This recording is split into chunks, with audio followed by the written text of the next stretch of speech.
அதுதான். ஓகே போட்டாரு. ஐயா இருக்கிறார் நம்மளோட இருப்பார். ஏன்னா அன்பும் அருளும் வந்து தேவையான இருந்து வந்திருக்கிற ஒரு நெதர்லாந்தில் ரவீந்திரன் ஐயா, முனைவர் சாந்தி ரவீந்திரன் அம்மாவுடைய கணவர். அவரை வரவேற்று மகிழ்கிறேன். அவர்களுடைய ஊக்கமும் ஆக்கமும் தோழமையும் இந்த ஒரு நல்ல ஒரு தொண்டை நான் செய்ய ஒரு உறுதுணையாக இருக்கிறது. இதில் மிக்க மகிழ்ச்சிக்குரிய ஒரு என்னவென்றால், இந்த சேவையில் இணைந்து அத்தனை பேரும் ஜாம்பவான்களாக இருந்து இந்த நிகழ்ச்சியை நிகழ்த்த அன்பும் அருளும் தந்து கொண்டு வாரி வாரி வழங்கி கொண்டு இருக்கிற ஆண்டோர்களை, சான்றோர்களை, திருக்குறள் நெறியாளர்களை, திருக்குறள் நெறி வாழ்பவர்களை வணங்கி வரவேற்கிறேன். நிகழ்ச்சிக்கு வந்து விடுகிறேன். நிகழ்ச்சிக்கு தமிழ் தாயே, உன்னை வாழ்த்தி வணங்குகிறேன் அம்மா. வள்ளுவ மகானே, உன்னை போற்றுவதில் மிக்க மகிழ்ச்சி அடைகிறேன் ஐயா. இன்றைய நாள் ஒரு அருமையான நாள், சிறப்பான நாள். சிறந்த அருமையான ஒரு உரையாளரை அழைத்து இன்றைக்கு ஒரு விடுமுறைக்கு பின் தொடங்குகிறோம். விடுமுறை என்றது விழாவுக்காக, ஒரு தீபாவளிக்காக நாம் விட்டது. இன்றைக்கு 107வது திருக்குறளின் அற்புதங்களின் தொடர் உரையினுடைய நிகழ்வு. 67வது தொடர் நிகழ்வு தமிழ் தொலைக்காட்சி நெதர்லாந்திலிருந்து வந்து கொண்டிருக்கிறது. இதிலே இன்றைக்கு பேச வந்திருப்பவர் திருமதி நல்லாசிரியை சரஸ்வதி அம்மா. அவர்களை இந்த அவைக்கு அறிமுகம் செய்ய வந்திருப்பவர், நான் முன்பே சொன்னது போல கனடா நாட்டிலே கணித பேராசிரியராக திறமையான, அருமையான, சிறப்பான கணிதப்படியை மாற்றி பேரும் புகழும் பெற்ற ஒரு நல்ல தமிழ் மகான். அவர் நமக்கு இன்றைக்கு புதுவையிலேயே வந்திருக்கிறார். புதுவையில வீலாப்பாளையம்னு இருக்குது, ஆரோவில்னு இருக்கிற இடத்துல இருந்து அருமையான ஒரு அலையில வந்து கொண்டிருக்கிறார். அவர் வந்து தமிழ்ல பெரிய ஆர்வம். கணிதத்திலே எம்எஸ்சி பிஹெச்டி எல்லாத்தையும் முடிச்சுட்டு எம்ஃபில்லையும் முடிச்சுட்டு கிளம்பி கனடா போனாரு. இது படிப்பு. தமிழில் அவருடைய இதை நீங்க பார்த்தீங்கன்னா அவருடைய குணாதிசயம் பெரிய குணாதிசயம், பெரிய இன்னைக்கு 3 புக்கு எழுதிட்டுக்கிறாரு. சொன்னா நம்ப முடியாது. கணித பேராசிரியர் 3 தமிழ்ல புத்தகமா, கவிதையா அப்படின்னு. தமிழ் என்பவனுடைய அருமையான நண்பர். அத்தனை வள்ளலார் சபைகளிலும் அவருடைய இதை வந்து பொருத்தி அவரோட இருக்கிறாங்க. குழந்தை வேலனார்னு ஒருவர் உண்டு புதுவையில், ஒரு பெரிய தமிழாசன். அவருடைய சிறந்த ஒரு நட்பு. அமெரிக்காவுக்கு போனா, கனடாவுக்கு போனா அமெரிக்காவில் இருக்கிற நண்பர் அழைச்சி கனடாவில் புத்தகம் எழுதலாம்னு சொல்றாரு. எப்படி இந்த தமிழ் பேர்ல காதலா இருக்கிறார் என்று பாருங்கள்.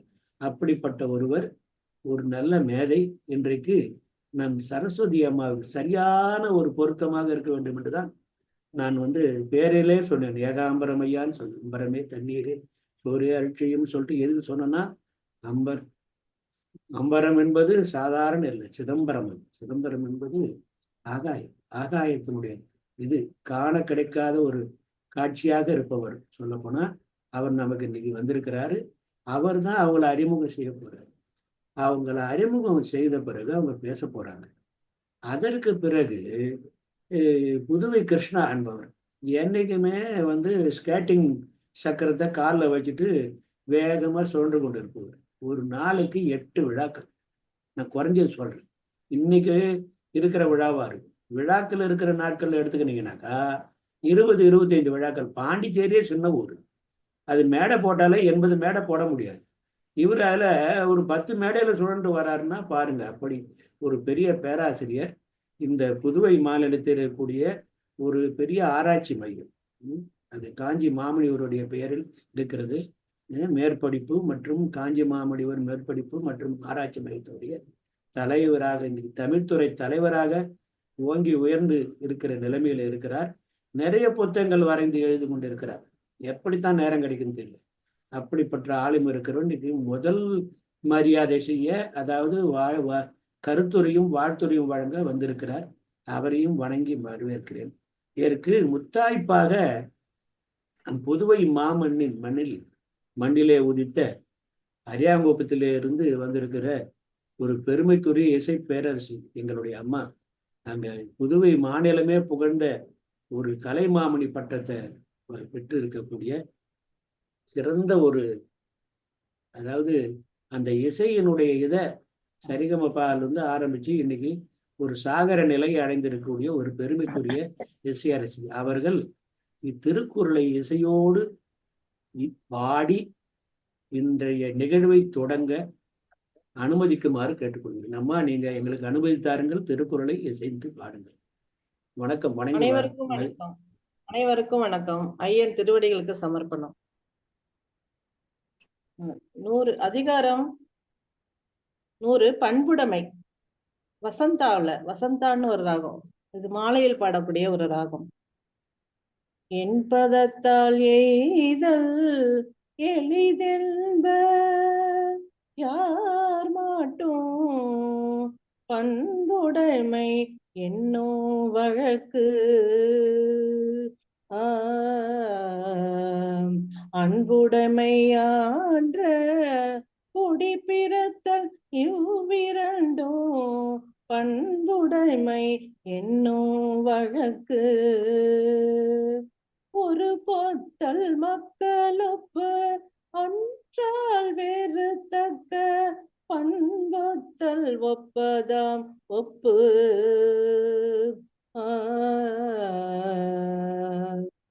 எல்லோரிடத்திலும் நாம் எளிமையை பின்பற்றினால் நல்ல பண்புடைமையை நாம் எளிதில் அடையலாம். அன்புடையராக இருத்தல், உயர்ந்த குடியில் பிறத்தல், இவ்விரண்டும் உடையவர் பண்புடையராவர் ஆவதற்கு வழியாகும். உடம்பால் அனைவரோடும் ஒத்து இருத்தல் பண்பன்று, பொருத்தத்தக்க பண்புகளால் ஒத்திருத்தலே பண்பாகும். இது ஐயன் கருத்து. நன்றி ஐயா. வணக்கம்.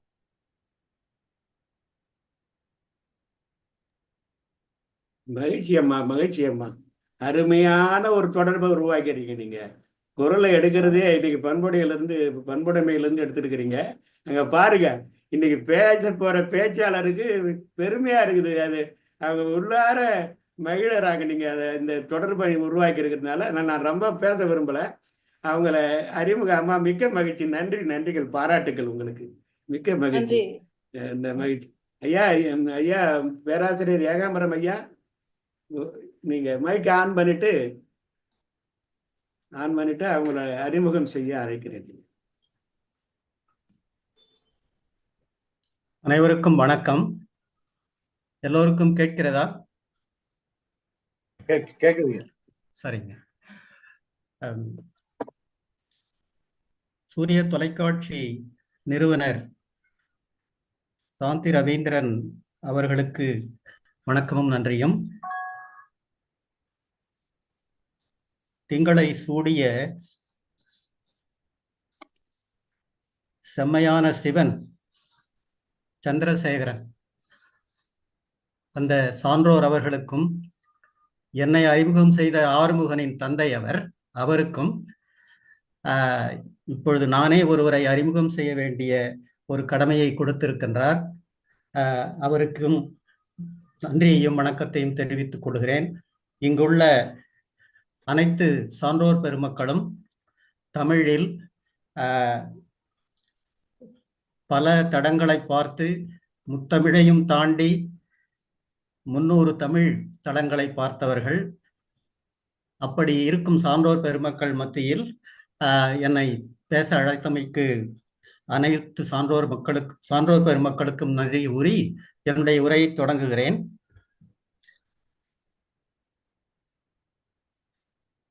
எண்ணும் எழுத்தும் கண்ணெனத்தகும் என்று சொல்வார்கள். அந்த எண்ணையும் எழுத்தையும் எனக்கு அளித்த தலைமைகளை வணங்கி நாம் திருக்குறள் புதிமத்துக்குள் வருவோம். திருக்குறள் மன்றத்தில் பேசும் பொழுது சுருக்கமாக பேச வேண்டும்.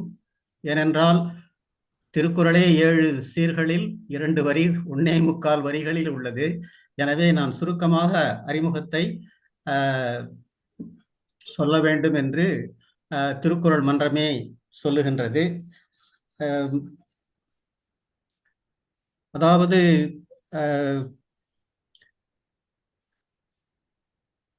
என்னுடைய தலை நரைத்திருப்பது அனைவருக்கும் தெரிகின்றது. அது முக்கியமல்ல. இங்கு அதை சொல்ல விரும்புவது ஏனென்றால், நீங்கள் எல்லாம் 6 மணிக்கு மிகவும் நாள் முழுதும் உழைத்து அயர்ந்து போயிருக்கின்றீர்கள். சரி, உங்களை சிறிது ஊக்கப்படுத்தி இதை போல ஒரு சிறிய முன்னூட்டத்தை கொடுக்க வேண்டும் என்றுதான் தலை நரையை பற்றி சொல்லுகின்றேன். பிசிராந்தையார் கேட்டார், ஆண்டு பல வாகியும் நரையிலவாதில் ஏன் என வினகுதீராயன், மன்னிக்கவும். அப்படி அவர் கேட்டபோது, இப்பொழுது என்னை நீங்கள் கேட்டீர்கள் என்றால் நான் என்ன சொல்ல முடியும்? டை அடிக்கவில்லை என்று தான் சொல்லுவேன். அதனால் தான் நரைக்கவில்லை. ஆனால் இப்பொழுது திருக்குறள் புதிமத்தில் வந்து பார்க்கும் பொழுது, நான் சான்றோர் பலர் வாழும் ஊரே என்று அவர் பிசிராந்தையார் அந்த பாடலை முடிக்கின்றார். நான் சான்றோர் பலர் வாழும் ஊரில் இருக்கின்றேன் என்பது பட்டிமன்றத்திற்குரிய பேச்சு, அதை விட்டு விடுவோம். ஆனால் திருக்குறள் புதிமம் சான்றோர்கள் நிறைந்த அவை, திருக்குறள் சான்றோர்கள் கூடும் அவை, அந்த அவையில் இருப்பதால் தான் எனக்கு ஞான நரை விழுந்து விட்டது. அது மோன நரை. எனவே இந்த திருக்குறள் புதிமத்தில் இந்த ஊரில் வாழாவிட்டாலும் திருக்குறள் புதிமம் கூடும் அந்த தளத்தில் இருப்பதை நான் பெருமையாக நினைத்து மகிழ்கிறேன். அவர்களுக்கு இந்த திருக்குறள் மன்றத்தை ஊக்குவித்து பல நிகழ்ச்சிகளுக்கும் ஆதாரமாக இருந்து செயல்படும் சந்திரசேகரன் ஐயா அவர்களுக்கும், அவர்களுக்கு பின்னூட்டம் தந்து இருக்கும் பல சான்றோர் பெருமக்களுக்கும், இங்கு கூடியிருக்கும் அனைத்து பெருமக்களுக்கும் என்னுடைய நன்றியும் வணக்கமும். நான் உங்களுக்கு அறிமுகம் செய்ய வேண்டியது, எப்படி அவர்களை அறிமுகம் செய்வது? சூரியனை எப்படி அறிமுகம் செய்ய முடியும் சொல்லுங்கள். சூரியன் என்றால் எல்லோருக்கும் தெரியும். அவர்கள் சரஸ்வதி மட்டுமல்ல, சரஸ்வதி ஜெகதீசன். ஜெகதீசன் என்றாலே அனைவருக்கும் தெரியும், ஜெகம் முழுவதும் தெரியும். உண்மையிலே அவர் அப்படிப்பட்டவர் தான். ஏனென்றால் சரஸ்வதி என்ற பெயரே அவருக்கு பொருத்தமாக, அவர்கள் சரஸ்வதி அருள் பெற்று பிறந்த ஒரு பெண்மணியாக திகழ்கின்றார். அவருக்கு அறிமுகம் செய்வது என்பது என்னுடைய பெரிய விருதாக கருதுகிறேன். உதாரணமாக, திருக்குறள் மனிதனுக்கு சொன்னது, இறைவன் மனிதனுக்கு சொன்னது கீதை, மனிதன் இறைவனுக்கு சொன்னது திருவாசகம், மாணிக்க வாசகர். இப்படி இந்த 3 தமிழிலும், இதை முத்தமிழ் என்று நாம் வைத்துக் கொள்ளலாம், இந்த 3 தமிழிலும் அவர் மிகவும் சிறந்தவர் என்றது அவர் வாங்கிய விருதுகள் எனக்கு சொல்லுகின்றது. ஏனென்றால் தமிழ் செம்மல் விருது, சைவ தொண்டர் விருது, இப்படி அந்த முத்தமிழிலும் இறைவன் மனிதனுக்கு சொன்ன கீதையை பற்றி கேட்டாலும் சொல்லுவார். அவர் சமஸ்கிருதத்தில் மிக அருமையான புலமை பெற்றவர், தமிழிலும் அதைவிட ஆழமாக வேர்விட்டு விருட்சமாக வளர்ந்தவர். அப்படிப்பட்ட தமிழும் மொழி பற்றும் கொண்ட அவரை அறிமுகம் செய்வதில் பெருமை அடைகிறேன். அந்த மூன்றின் சாரமும் உணர்ந்து கற்று அடங்கி கதம் காத்து அவர் இன்று இங்கு அமைதியாக இங்கு பேச வந்திருக்கிறார். அவரை எல்லோருக்கும் அறிமுகம் செய்வது, அவர் முத்தமிழில் வல்லவர், மனிதனுக்கு சொன்ன கீதையிலும் வல்லவர், திருக்குறளிலும் வல்லவர், மனிதன் இறைவனுக்கு சொன்ன திருவாசகத்திலும் வல்லவர், சைவ சமயத்திலும் அவர் ஆழம் அறவாழி ஆனவர். மேலும் இறைவன் மனிதருக்கு சொன்ன கீதையிலும் அற்புதமாக அவர் உரையாற்றுவார். இப்படிப்பட்ட ஒரு பெருந்தகை நமக்கு இங்கு வந்து உரையாற்றுவது நாம் நிச்சயமாக பெருமைப்பட வேண்டிய விஷயம், புதுவையே பெருமைப்பட வேண்டிய விஷயம் என்றுதான் நான் கருதுகிறேன். பட்டங்கள், விருதுகள் இவைகளை சொல்லி நான் பாராட்டுவதை விட அவர் என்ன செய்கிறார், எப்படியெல்லாம் தமிழை உணர்ந்து அறிந்து அதனுடைய வாழ்வியலாக கொண்டு வாழ்கிறார் என்பதை நான் இப்பொழுது உங்களுக்கு சொல்லிக் கொண்டிருக்கின்றேன்.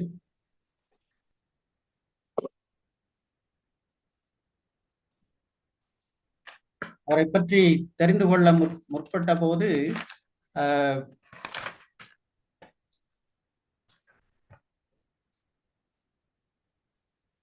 நான் மேலும் என்ன சொல்வது என்று எனக்கு நிறைய இருக்கிறது. இருந்தாலும் திருக்குறள் மன்றத்தில் சுருக்கமாக சொல்ல வேண்டும். உங்களுக்கு சுருக்கமாக சொல்ல போனால், மனிதன் மனிதனுக்கு சொன்னது, மனிதன் இறைவனுக்கு சொன்னது, இறைவன் மனிதனுக்கு சொன்னது, இந்த 3 நிலையிலும் அவர்கள் மிக ஆழமான, அகன்ற, கற்றுணர்ந்த, கற்றடங்கிய, சிறந்த புலமை பெற்றவர்கள் என்பதை நான் கூறி பெருமைப்படுகிறேன். அவர்களை இப்பொழுது உங்களுக்கு அறிமுகம் செய்வதில் எனக்கு மிக்க மகிழ்ச்சியும், எனக்கு அது ஒரு ஆங்கிலத்தில் பிரிவிலேஜ் என்று சொல்லுவார்களே, அதை போல நான் பெருமைப்படுகின்றேன். இப்பொழுது அவையை உங்களுக்கு தந்து அவர்களை அன்போடு அழைக்குமாறு தலைவர் அவர்களை வேண்டிக் கொள்கிறேன். நன்றி, வணக்கம். மிக்க மகிழ்ச்சி ஐயா, மிக்க மகிழ்ச்சி ஐயா. இன்னைக்கு புதுவையில கடல்ல வந்து அலை வந்து பொறுமையா தான் அடிக்குது. ஏன்னா இன்னைக்கு பௌர்ணமி இல்லை, அமாவாசையும் இல்லை, அதனால பொறுமையா தான் அடிக்குது. ஆனா இன்னும் ஒரு 7-8 நாள்ல கார்த்திகை வருதுன்றதுக்காக அம்மா இன்னைக்கு கனிவா அருமையான தலைப்புல பேச வந்திருக்காங்க. பேச வந்திருக்காங்க. அவங்கள அழைத்து, இடையில இன்னும் 2 பேர் வந்திருக்காங்க. ஐயா பேராசிரியர் நல்லசாமி ஐயா நம்மளோடு இணைந்திருக்கிறாங்க, அவங்கள வரவேற்கிறேன். அள்ளி அம்மா அதை செஞ்சியிலிருந்து அவங்களும் இணைந்திருக்கிறாங்க, அவங்களை வரவேற்றுட்டு மிக்க மகிழ்வோடு இன்றைய நிகழ்வை, அதான் கடாட்சம்னு சொல்லுவாங்க, அந்த கருணை கடல் சரஸ்வதி அம்மான்றது சிவாஜி கணேசன் தான் இப்போ ஒரு படம் பார்த்தேன் நான் இதுல டிவியில வந்து, சரஸ்வதி சபதம்னு. அப்படி ஒரு சபதம் எடுத்து இன்னைக்கு அருமையான ஒரு தலைப்பை கொடுத்து பேச வந்திருக்கிற பெரிய தமிழ்த்தாயின் தலைமகளை வரவேற்று பெருமையோடு உரையாற்ற அழைத்து மகிழ்கிறேன். அம்மா, உரையை தொடங்குங்கள் நீங்கள். அனைவருக்கும் இனிய மாலை வணக்கம். உவப்பத்தலை கூடி உள்ள பிரிதல் அனைத்தை புலவர் தொழில்.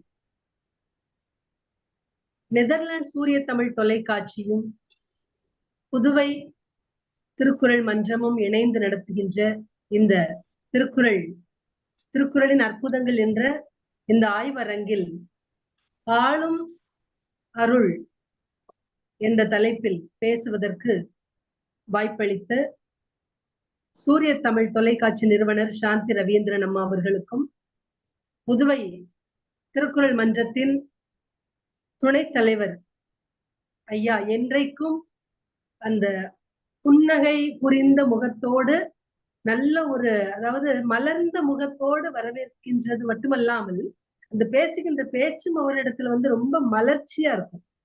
அந்த உவகை நகை இரண்டுமே கலந்து இருக்கக்கூடிய அந்த தோற்றத்தோடு இருக்கக்கூடிய ஐயா சந்திரசேகரன், பேராசிரியர் சந்திரசேகரன் ஐயா அவர்களுக்கும் என்னுடைய அன்பான நன்றி அறிதலுடன் என்னுடைய வணக்கத்தை உரித்தாக்கிக் கொள்கின்றேன்.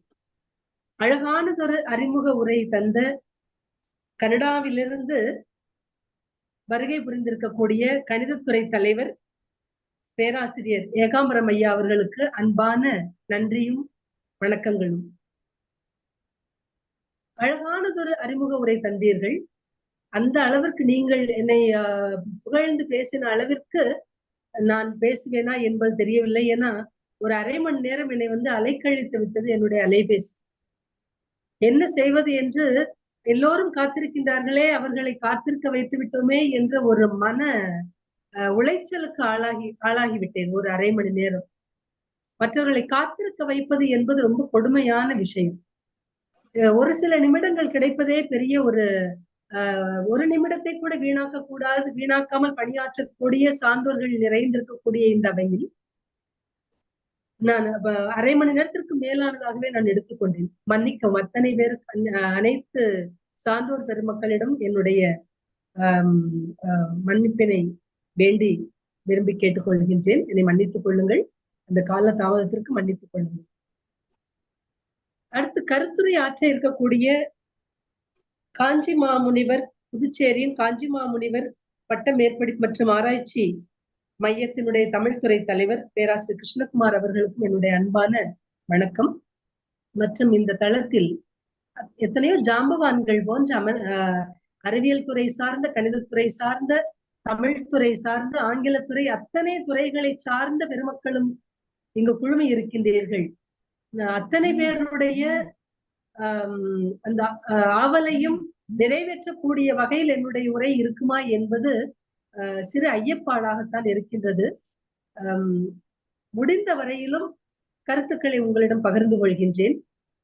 ஐயா அவர்கள் என்னிடம் கேட்ட பொழுது, தாங்கள் பேசுகின்றீர்களா இந்த வாரம் என்று சந்திரசேகரன் ஐயா கேட்டார்கள். பேசுகின்றேன் ஐயா, ஒரு சில நிமிடங்களுக்கு தலைப்பை சொல்கின்றேன் என்று சொல்லிவிட்டு உடனடியாக ஒரு சில அதிகாரங்களை புரட்டி பார்த்த பொழுது புலால் மறுத்தலில் ஆளும் அருள் என்ற எங்கனம் ஆளும் அருள் என்று வரக்கூடிய அந்த தொடரை பார்த்த மாத்திரத்தில் உடனடியாக தலைப்பை சொல்லி, ஆளும் அருள் என்பது அது மட்டும் கிடையாது. ஆளும் அருள் இந்த அருள் எதை ஆளும், எந்த உடம்பை ஆளும், யாரை ஆளும், எப்படி ஆட்கொள்ளும் என்பதெல்லாம் சிந்தித்து பார்த்த பொழுது திருவள்ளுவர் ஆங்காங்கே பரப்பி விரித்து, அதாவது எல்லா அதிகாரங்களிலுமே செய்திகளை கடைவிரித்தார் போன்று அத்தனையும் சொல்லி வைத்திருக்கின்றார் திருவள்ளுவர். அவ்வகையில் எங்கனம் அருள் ஆளும் மட்டுமல்ல என்ற அந்த தொடரானது புலால் மறுத்தல் மட்டும் கிடையாது. ஆளும் அருள் என்று மற்றொரு இடத்திலும் சுட்டிக்காட்டியிருக்கின்றார். அருள் ஆழ்வார்க்கு என்று 2 இடங்கள் சுட்டிக்காட்டியிருக்கின்றார். 4 இடங்கள் தான். ஆனாலும் கூட இந்த அருளுக்கு அடிப்படை என்ன என்பது பற்றியெல்லாம் இன்றைக்கு நாம் சிந்திக்கலாம். அதற்கு மிக முக்கியமான பண்பு என்ன? இந்த ஆளும் அருள் என்று சொன்னாலே, அருள் என்றாலே என்ன பொருள்? அருள் என்றால் என்ன என்றால், அந்த அருள் என்பதற்கான பொருளை பார்க்கின்ற போது, இறைவன் தீய செயல்களை செய்த மனிதர்தம் பாவங்களை எல்லாம் மன்னித்து மீட்பை வழங்குவது என்று பொருள் கொள்ளலாம். அதாவது அருள் என்று சொல்லக்கூடிய அந்த பண்பானது கடவுட்தன்மை வாய்ந்த தலை சிறந்த பண்பு. மனிதருள் கடவுள் என்று சொல்லுகின்றோம் இல்லையா? அந்த மனிதரே கடவுளே மனித உருவில் வந்தால் எப்படி இருக்குமோ அவர்தான். அதுதான் அருளினுடைய அந்த அம்சம். அந்த அருளினுடைய அந்த மறு உருவம் என்று கொள்ள வேண்டும். அதற்கு ஒரு சிறந்த சான்று யாரை சொல்லலாம் என்றால், திருவள்ளுவருடைய குறட்பாக்களில் துறவரவியல் வரக்கூடிய 13 அதிகாரங்களுக்கும் அற்புதமான அந்த 13 அதிகாரங்களையும் கொண்டு ஒரு உருவத்தை சமைத்தால் யாரை நினைத்து பார்க்கலாம் என்றால் வள்ளலாரை நினைக்கலாம். ஆம், வள்ளுவர் கூறிய பல குறட்பாக்களுக்கு வள்ளலாருடைய அந்த வாழ்க்கைதான் சிறந்த சான்று. அதனால் அந்த மனிதருள் கடவுள் என்று சொல்லக்கூடிய அந்த பண்பு எங்கே எல்லாம், அழகான ஒரு பாடலை வள்ளலார் பாடியிருப்பார். எங்கே கருணை இயற்கையின் உள்ளன அங்கே உள்ளது, அங்கே விளங்கிய அருட்பெருஞ்சோதி. எங்கே கருணை இயற்கையின் உள்ளன அங்கே விளங்கிய அருட்பெருஞ்சோதி, அருட்பெருஞ்சிவமே என்று பாடியிருப்பார். அங்கே விளங்கிய அருட்பெருஞ்சிவமே என்று பாடியிருப்பார். அந்த மாதிரி ஒரு தன்மை, அந்த மனிதருள் கடவுளா இருக்கக்கூடிய அந்த தன்மைதான் அருள் என்று சொல்லக்கூடிய அந்த தன்மை. அதை சொல்வார்களே, எத்துணையும் பேதமுறாது எவ்வுயிரும் தம்முயிர் போல், எத்துணையும் பேதமுறாது எவ்வுயிரும் தம்முயிர் போல் எண்ணி உள்ளே ஒத்துரிமை உடையவராய் உவக்கின்றார் யாவர் அவர் உளம்தான் சுத்த சித்துருவாய் எம்பெருமான் நடம் புரியும் இடம் என நான் தெரிந்தேன். அந்த வித்தகர்தம் அடிக்கு ஏவல் புரிந்திட என் சிந்தை மிக விளைந்ததாலோ என்று வரக்கூடிய அந்த தொடர். எந்த உயிர் துன்புற்றாலும் கூட, நம்ம அதாவது ஏதேனும் ஒரு உயிரானது துன்பத்தில் உழன்று கொண்டிருக்கின்ற பொழுதோ, அதற்கு அந்த துன்பத்தில் உழன்று கொண்டிருக்கின்ற பொழுது நம்முடைய உள்ளம் அடைகின்ற துயரம் இருக்குது இல்லையா, அந்த பதற்றம், அந்த வருத்தம், அந்த இரக்கம், அந்த பச்சாத்தாபம், அந்த உணர்வு தாங்க அருள். ஒரு சிறு நாய்க்குட்டி அடிபட்டு கிடக்குது. அந்த அடிபட்டு கிடக்கக்கூடிய நாய்க்குட்டியை கொண்டு போய் அதற்கு மருத்துவம் பார்க்கும். நம்ம வீட்டிலேயே வளர்க்கின்ற நம்ம சில நேரத்தில் நினைப்போம், தெரு நாய் தானே என்று நினைத்து செல்லலாம். எங்கு வளர்த்த வீட்டு நாயாக இருந்தாலும், தெருக்கள் இருக்கக்கூடிய நாயாக இருந்தாலும், அவற்றுக்கு எந்த ஒரு தீங்கும் தரக்கூடாது, எந்த தொல்லையும் தரக்கூடாது.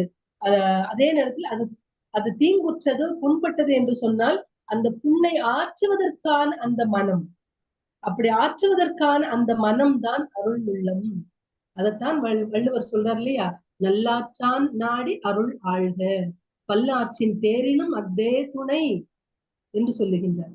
அதனால்தான் அவரால் சொல்ல முடிந்தது அருட்செல்வம் செல்வத்துள் செல்வம். மற்ற செல்வங்கள் எல்லாம் கூட சாதாரண இழிவானவனுடைய கையில் கூட செல்வம் அதிகமாக இருக்கின்றது. அந்த செல்வத்தை எப்படி பயன்படுத்துவது என்று பார்க்க வேண்டும். அந்த செல்வத்தை சரியான முறையில் பயன்படுத்துகின்றோமா என்று பார்க்க வேண்டும். இன்றைய காலகட்டத்தில் நமக்கு எல்லாம் தெரிந்த ஒருவரை பற்றி சொல்லுகின்றேன். ஷிவ் நாடார், HCL நிறுவனத்தினுடைய தலைவர் ஷிவ் நாடார். அவர் ஒரு ஆண்டுக்கு கொடுக்கக்கூடிய நன்கொடை 2193 கோடி ரூபாய். அவ்வளவு கொடுக்கிறார். அப்போ ஒரு நாளைக்குன்னு பார்த்தா, ஒரு ஆண்டுக்கு இவ்வளவு நன்கொடை கொடுக்கிறார். ஒரு நாளுக்கு பார்க்கும்போது 5.1 கோடி ரூபாய்கள் அவர் பணத்தை நன்கொடையாக கொடுக்கின்றார். முக்கியமாக கல்விக்காக வேண்டியே, கல்வித்துறைக்காக வேண்டியே அதிகமாக செலவிடக்கூடிய மிகச்சிறந்த ஒரு இந்தியர் அப்படின்னு சொல்லுங்க. யாருக்கு இந்த மனசு வரும்? பொருளை சேர்த்து வைத்திருக்கின்றார்கள். ரத்தன் டாட்டெல்லாம் தான் வாழ்ந்த அவர் திருமணம் செய்து கொள்ளவில்லை என்ற அவர் அந்த ஒரு கூடுதலான ஒரு சிறப்பு அவருக்கு இருக்குது. ஏன்னு சொன்னா, திருமணம் முடிந்ததுன்னா தன்னுடைய குழந்தைகளுக்கு அத்தனை சொத்துக்களையும் எழுதி வைத்து விடுவார். ஆனால் அப்படி அல்லாமல் இந்த தான் ஈட்டிய பொருளை எல்லாம் பிறருக்காகவே, தன்னிடம் பணிபுரிந்த மக்களுக்காகவே கொடுத்து கடைசியில் அவர் இறக்கின்ற தருவாயில், நீங்கள் வாழ்கின்ற காலத்தில் பொருளை தேடிக்கொண்டே செல்லாதீர்கள். உங்களுடைய உடலுடைய அந்த தேக ஆரோக்கியத்தையும் பாருங்கள், உடல் நலத்தையும் பாருங்கள். அதை பார்க்காமல் விட்டுவிட்டால் அது நம்ம நினைச்ச காரியம் நடத்த முடியாம போயிடுமோ அப்படிங்கிற வருத்தம் பிற்காலத்தில் வரும். அதை நினைத்து வருந்த நேரிடலாம் என்ற காரணத்தினால் அதை சிந்தித்து பாருங்கள் என்று சொன்னாராம். உங்களுடைய உடல் நலத்தை நன்றாக கவனித்து பாருங்கள் என்று சொன்னாராம். இப்படியெல்லாம் நல்ல மனிதர்கள், அருள் உள்ளம் கொண்டவர்கள் இருக்கின்றார்கள். அதனால் ஏதேனும் ஒரு உயிர் துன்பத்தில் உழன்றால் அதற்காக நம்முடைய உள்ளத்தில் எழுகின்ற அந்த துயரம் இருக்குது இல்லையா, அந்த வருத்தம், அந்த இரக்கம், இந்த மனதில் ரத்தம் அடிவது போன்று, கண்ணில் உதிரம் கொட்டுவது போன்று ஒரு துயரம் ஏற்படுகின்றது இல்லையா, அந்த துயர உணர்வு தான், அந்த பதற்ற உணர்வுக்கு பேர் தான் அருள் என்பது. அந்த அருள் எப்படி வந்தது என்று சொன்னால், இந்த உள்ளத்தில் எழக்கூடிய அந்த அருள் யார் அருளுக்கு காரணமா இருப்பது எது என்று சொன்னால் அன்புதான். அருள் என்னும் அன்பின் புழவி பொருள் என்னும் செல்வச் செவிலியால் உண்டு. அழகாக பாடுகின்றார் திருவள்ளுவர். அருள் என்னும் அன்பு ஈன்ற குழவி. அப்போ எல்லாவற்றுக்கும் அடிப்படை காரணமா இருப்பது எது என்றால் அருள் நம்மை ஆளுகின்றது என்று சொன்னால் அந்த அருளுக்கு அடிப்படையாக இருப்பது அன்பு. அந்த அன்புதான் எல்லா இடத்திலும் நாம் பகிரப்படுவது அன்பு, பகிர்ந்து கொள்ள வேண்டியது அன்பு. பயிர் வாடினாலும் சரி, பறவை அடிபட்டு வீழ்ந்தாலும் சரி, கன்று மடிந்தாலும், அந்த மண்ணுக்குள்ளே இருக்கக்கூடிய தவளை அறியாது புண்பட்டாலும் உள்ளம் அழுகின்றது இல்லையா, அந்த உள்ளம் துடிக்கின்றது இல்லையா, அதுதான் அருளுடைமை. அதுதான் அருளுடைமை கொண்ட உள்ளம். அந்த அருள் உள்ளம் தான், அந்த அருள் உள்ளம் எதை நாடும் என்று சொன்னால் அறத்தை நாடும். அறம் நாடக்கூடிய உள்ளம்தான் அருள் கொண்டது. அறத்தை நாடக்கூடிய உள்ளம்தான் அருள் கொண்டது. அந்த அருள் உள்ளத்திற்கு அருளே குடிகொண்டிருக்கக்கூடிய இந்த உடம்புக்கு அல்லல் என்பது வரவே வராது. அல்லல் அருள் ஆழ்வார்க்கு இல்லை. அல்லல் அருள் ஆழ்வார்க்கு இல்லை. வழி வழங்கும் மல்லல் மாஞாலம் கரி. இது இப்படி சொல்வார்கள் சிலர். அல்லல் அருள் ஆழ்வார்க்கு இல்லை, வழி வழங்கும் மல்லல் அப்படின்னு சொல்றது கூட மாற்றி ஒருத்தர் சொல்றார். வழி வழங்கும் அல்லல் மாஞாலம் கரி என்று சொன்னால் என்ன அப்படின்னு கேட்டார் ஒருத்தர். அல்லல்கள் நிரம்பியது இந்த உலகம். இந்த உலகம் மாயையினால் இந்த உலகத்து எந்த பொருளை பார்த்தாலும் அந்த மனமானது அவை ஈர்த்து கொள்ளக்கூடியது. அந்த எந்த திசை பார்த்தாலும் தொல்லைகளும் அல்லல்களும் நிரம்பியது. அந்த அல்லல்கள் யாரை பற்றாது என்று சொன்னால் அருள் ஆள்பவரை பற்றவே பற்றாது. அப்படி பற்றாது வாழ்ந்தவர் தான் தாயுமானவர், வள்ளலார், ரமண மகரிஷி, ராமகிருஷ்ண பரமஹம்சர், எத்தனையோ பேர் அடுக்கிக் கொண்டே செல்லலாம், விவேகானந்தர், இப்படி பலரும் அந்த அல்லலுக்கு ஆட்படாதவர்கள். இந்து மதத்தை பறைசாற்றுவதற்காக சென்ற நம்முடைய விவேகானந்தர், சுவாமி விவேகானந்தரும் சரி, தனக்கு இந்த உணவு இல்லை, உண்பதற்கு உணவு இல்லை, பட்டினி கிடக்கின்றோமே என்றெல்லாம் சிந்தித்து பார்ப்பதில்லை. இந்த மகான்கள் நம்ம பட்டினி கிடப்பதே மிக நல்லது என்று சொல்லி, உண்ணாதிருப்பது நல்லது என்று சொல்லி பட்டினி கிடந்தார்கள். அது பெரிய ஒரு விஷயமாக தோன்றதான இன்றைய காலகட்டத்தில் ஒருவேளை உணவில்லாமல் இருந்தாலே தவித்து போய் விடுகின்றது மக்கள் சமுதாயம். அப்படி இல்லாமல் அல்லல். அதனால் இந்த மகான்களாக இருந்தாலும் சரி, சான்றோர்களாக இருந்தாலும் சரி, அவர்களுக்குள்ளே அருள் என்பது இருந்தது என்று சொன்னால், அந்த அருள் என்பது இருந்தால் அல்லல் என்பது வராது. அவர்களுக்கு மற்றொன்றும் கிடையாது, அல்லல் மட்டும் கிடையாதுங்க, அவர்கள் தொல்லைகள் இல்லை. இந்த உலகத்தில் வரக்கூடிய இன்னா உலகம் புகழ் மண்ணுயிர் ஓம்பி அருள் ஆழ்வார்க்கு இல்லென்ப தன்னுயிர் அஞ்சும் வினை. அதே நேரத்துல அருள் சேர்ந்த நெஞ்சினார்க்கு இருள் சேர்ந்த இன்னா உலகம் புகழ் என்றும் சொல்லுகின்றார். அதனால் மண்ணுயிர் ஓம்பி அருள் ஆழ்வார்க்கு, இந்த மண்ணுயிரை காத்து அருளை ஆளுகின்றவர்கள், அருள் உள்ளம் கொண்டவர்களுக்கு இந்த உலகத்தில் தன்னுயிரை அஞ்சக்கூடிய, தன்னுடைய அச்சப்பட வேண்டிய அவசியம் இல்லை. தன்னை ஏதாவது வந்து அண்டி விடுமோ, ஏதேனும் துயரம் வந்து விடுமோ என்று தன்னுடைய உயிரை காப்பதற்கான அச்சம் இல்லாதவர்களால் நிம்மதியாக வாழ்வார்கள். எந்த நேரத்தில் யமன் தன்னுடைய உயிரை கொண்டு சென்றாலும் பரவாயில்லை என்று சொல்லி காத்திருக்குமா. அப்படிப்பட்ட அப்படிப்பட்ட உள்ளம்தான் அருள் உள்ளம் என்பதை நாம் தெரிந்து கொள்ள வேண்டும். அருட்செல்வம், அதனால்தான் செல்வத்துள் செல்வம் என்று சொன்னார். இதே போல ஏலாதியிலும் ஒரு அழகானது ஒரு பாடல். யாருக்கு அந்த அருள் பிறக்கும் என்று சொன்னால், கல்லில் பிறக்கும் கதிர்மணி, காதலி சொல்லில் பிறக்கும் உயர் மதம், மெல்லன் அருளில் பிறக்கும் அறநெறி. அந்த மென்மையான அருளில் பிறப்புதான் அறநெறி என்று சொல்லப்படுவது. அதனால்தான் அறம் என்பதற்கான வார்த்தையில் வரும்போது இந்த அறநெறியானது அழகானது. ஒரு அறவினை என்ப மிகவும் அந்த பொருள் நினைவுக்கு வரல சொல்லுங்க. மெல்லன் அருளில் பிறக்கும் அறநெறி. அருள் அதாவது அந்த அறநெறி, அந்த மென்மையான அந்த அருள் என்று சொல்லக்கூடிய அந்த குணத்தில் தான் அறமானது தழைத்தெழும். அது மட்டுமல்லாமல் இன்னொன்று சொன்னேன் நான், அருள் எதற்கு அடிப்படையானதுன்னு சொன்னா, அருளுக்கு அடிப்படையா இருப்பது எது என்று சொன்னால் அன்பு என்று சொன்னேன். அதை வள்ளுவர் பொருள் செயல் வகை அதிகாரத்தில் சொல்லியிருப்பார். அருள் என்னும் அன்பின் குழவி பொருள் என்னும் செல்வச் செவிலியால் உண்டு என்று பாடியிருப்பார். ஆக அருள் என்ற அந்த உணர்வு வர வேண்டும் என்று சொன்னால் அன்பு செலுத்தக்கூடிய அந்த பண்பு இருக்கணும். ஆக அருள் அற்றவர்கள் வாழ்க்கையில் பயனற்றவராக கருதப்படுவார்கள். அவர் ஒரு காலத்தில் சிறந்து விளங்க இயலாது. பிறகு அதுக்கு மிக முக்கியமான அடிப்படை காரணம் என்ன என்று சொன்னால், அன்பு செலுத்துதல் என்று சொன்னாலே அந்த இடத்துல பிற உயிர்களை பேணக்கூடிய, பிற உயிர்களை பாதுகாக்கக்கூடிய, பிற உயிர்களிடத்தில் இரக்கம் கொள்ளக்கூடிய அந்த உணர்வு எழ வேண்டும். அதனால் என்ன தோன்றாது என்றால் பிற உயிர்களை கொல்ல தோன்றாது. கொல்லாமை அந்த இடத்தில் இடம்பெறுகின்றது, கொல்லாமையும் வந்து விடுகின்றது. அதனால் கொல்லா விரதம் குவலயம் எல்லாம் ஓங்க எல்லாருக்கும் சொல்லுவது என் இச்சை பராபரமே என்று தாய்மானவர் பாடுகிறார் இல்லையா? அந்த கொல்லா விரதம் குவலயம் எல்லாம் ஓங்குவதற்கு எல்லாருக்கும் நான் போய் சொல்லணும், தான் என்னுடைய இச்சை, என்னுடைய விருப்பம் என்று பராபர கண்ணில் அவர் சொல்லுவார் தாய்மானவர். அப்படி அருள் அற்றவர்கள் அருள் அற்றவருடைய உள்ளத்தில் அன்பு என்பது இருக்காது. அந்த அன்பு இல்லாதிருந்தால் பிற உயிர்களை கொல்ல தோன்றும், பிற உயிர்களுடைய ஊனை தின்ன தோன்றும் என்பதை இவ்விடத்தில் நாம் நினைத்து பார்க்க வேண்டும். பிற உயிர்களை கொல்வது என்பது அருளற்ற தன்மை இல்லையா? அதனால் கொல்லாமை அருளாகும் என்று சொல்லுகின்றனர். ஊனை தின்று ஊனை பெருக்கக்கூடிய மனிதர்களுடைய உள்ளத்தில் அருளுக்கு எங்கே இடம் இருக்கின்றது? இரக்கம் எங்கனும் அவர்களுக்கு துளிர்க்கும். இரக்கமற்ற தன்மைதானே இந்த கொலையை செய்ய தூண்டுகின்றது. வாயில்லா உயிர்களுடைய இறைச்சியை தின்பதற்கு அஞ்சுவதில்லை மனம். ஊன் உண்பது அறமற்ற செயல். அதனைத்தான் வள்ளுவர் தன்னுடைய 26வது அதிகாரத்தில் 257வது குறட்பாவில் பாடுகின்றார். உண்ணாமை வேண்டும் புலால் பிரிதொன்றன் புன்னது உணர்வார் பெறின். உண்ணாமை வேண்டும் புலால் உண்ணக்கூடாது. எப்படி நம்ம நினைப்போம் சில நேரத்துல நமக்கு ஏற்பட்ட புண், நம்முடைய உடம்புல புண் வந்துச்சுன்னா அந்த புண்ணை ஆற்றுவதற்கு என்ன செய்கின்றோம்னா மறந்துட்டு அந்த இடத்துல புண் வந்திருக்கக்கூடிய அந்த இடத்தில், அந்த உடலில் புண் ஏற்பட்டால் அந்த இடத்தில் நன்றா சுத்தம் செய்து மறந்துட்டு அந்த காயத்தை சரி செய்ய தோன்றுகின்றோம், அதை ஆற்ற துணிகின்றோம்.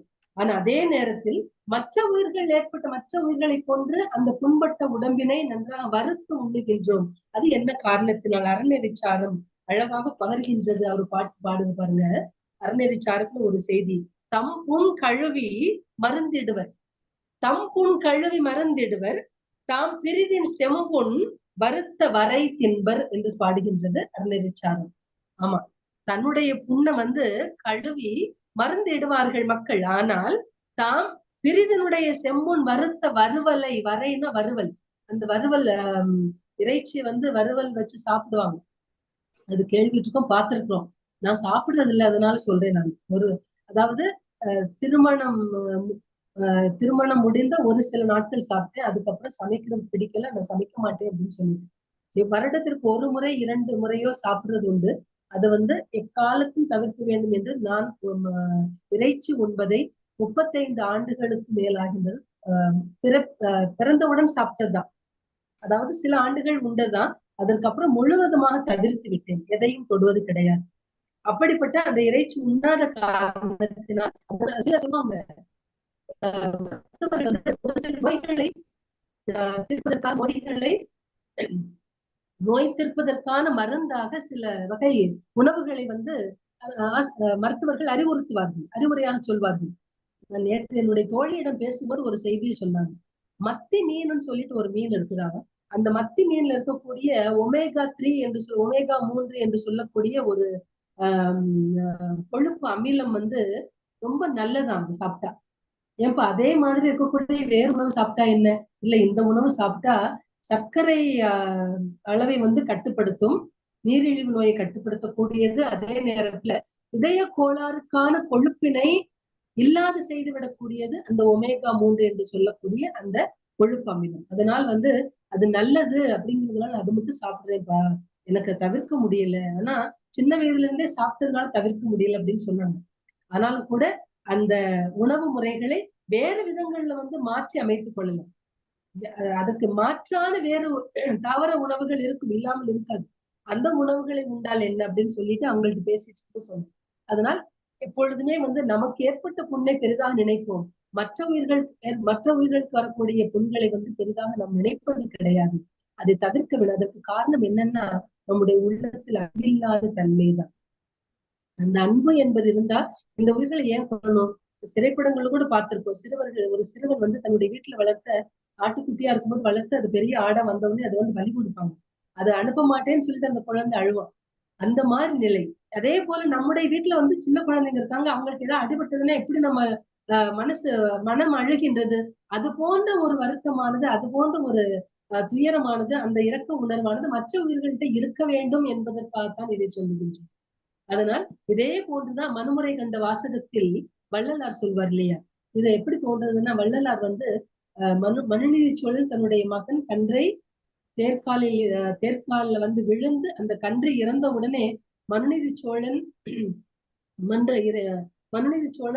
வருந்தி சொல்லுகின்றார், நான் எந்த தவறும் செய்யவில்லை, கடைசியில் என்னுடைய மகனுக்கு இப்படி ஆகிவிட்டதே, வீதி விடங்கனுக்கு என்று சொல்லி வருந்துவான். இது வருந்துகின்ற பொழுது அவர் கூறுகின்ற அந்த கூற்றுக்கள் இந்த ராமானுஜர் திருக்கோளூருக்கு போன பொழுது திருக்கோளூர் பெண் பிள்ளை சில ரகசியங்களை சொல்லி, திருக்கோளூர் பெண் பிள்ளை ரகசியம்னே சொல்லுவாங்க, நிறைய வினாக்களை சொல்லுவாங்க, அத்தனையும் புராண செய்திகள் அதுல விழும். அதே மாதிரிதான் வள்ளலார் இந்த மனுமுறை கண்ட வாசகத்தில் சொல்லுகின்றார். அது ஒரு சிலவற்றையாவது நாம் கேட்காமல் இருந்தால் அது இந்த நேரத்தில் இந்த அவையில் சொன்னா ரொம்ப சிறப்பா இருக்குன்றதுனால இது உங்களுக்கு பகிர்ந்துக்கிறேன். வள்ளலார் எழுதிய அந்த மனுமுறை கண்ட வாசகங்கள் ரொம்ப ரொம்ப யார் யாரெல்லாம் என்னென்ன செய்யக்கூடாது, மனிதர்கள் செய்யக்கூடாத செயல்கள் என்ன என்பதை அற்புதமாக சுட்டி காட்டியிருப்பார். நல்லோர் மனதை நடுங்க செய்தேனோ, வலிய வழக்கிட்டு மானம் கெடுத்தேனோ, தானம் கொடுப்போரை தடுத்து நின்றேனோ, கலந்த சிநேகரை கலகம் செய்தேனோ, மனமொத்த நட்புக்கு வஞ்சகம் செய்தேனோ, குடிவரி உயர்த்தி கொள்ளை கொண்டேனோ, ஏழைகள் வயிறு பற்றி எரிய செய்தேனோ, தர்மம் பாராது தண்டம் செய்தேனோ, மண்ணோரம் பேசி வாழ்வு அழித்தேனோ, உயிர்கொலை செய்வோருக்கு உபகாரம் செய்தேனோ, களவு செய்வோருக்கு உளவு சொன்னேனோ, பொருளை இச்சித்து பொய் சொன்னேனோ, ஆசை காட்டி மோசம் செய்தேனோ. பெரியோர் பாட்டில் நிறைய இருக்குது, அது ஒரு சில மட்டும் உங்கள்கிட்ட பகிர்ந்து. பெரியோர் பாட்டில் பிழை சொன்னேனோ, பச்சையை கூண்டில் பதைக்க அடைத்தேனோ, கன்றுக்கு பால் ஊட்டாது கட்டி வைத்தேனோ, ஊன் சுவை உண்டு உயிர் வளர்த்தேனோ. இந்த இடத்துலதான் இது பார்க்கணும்.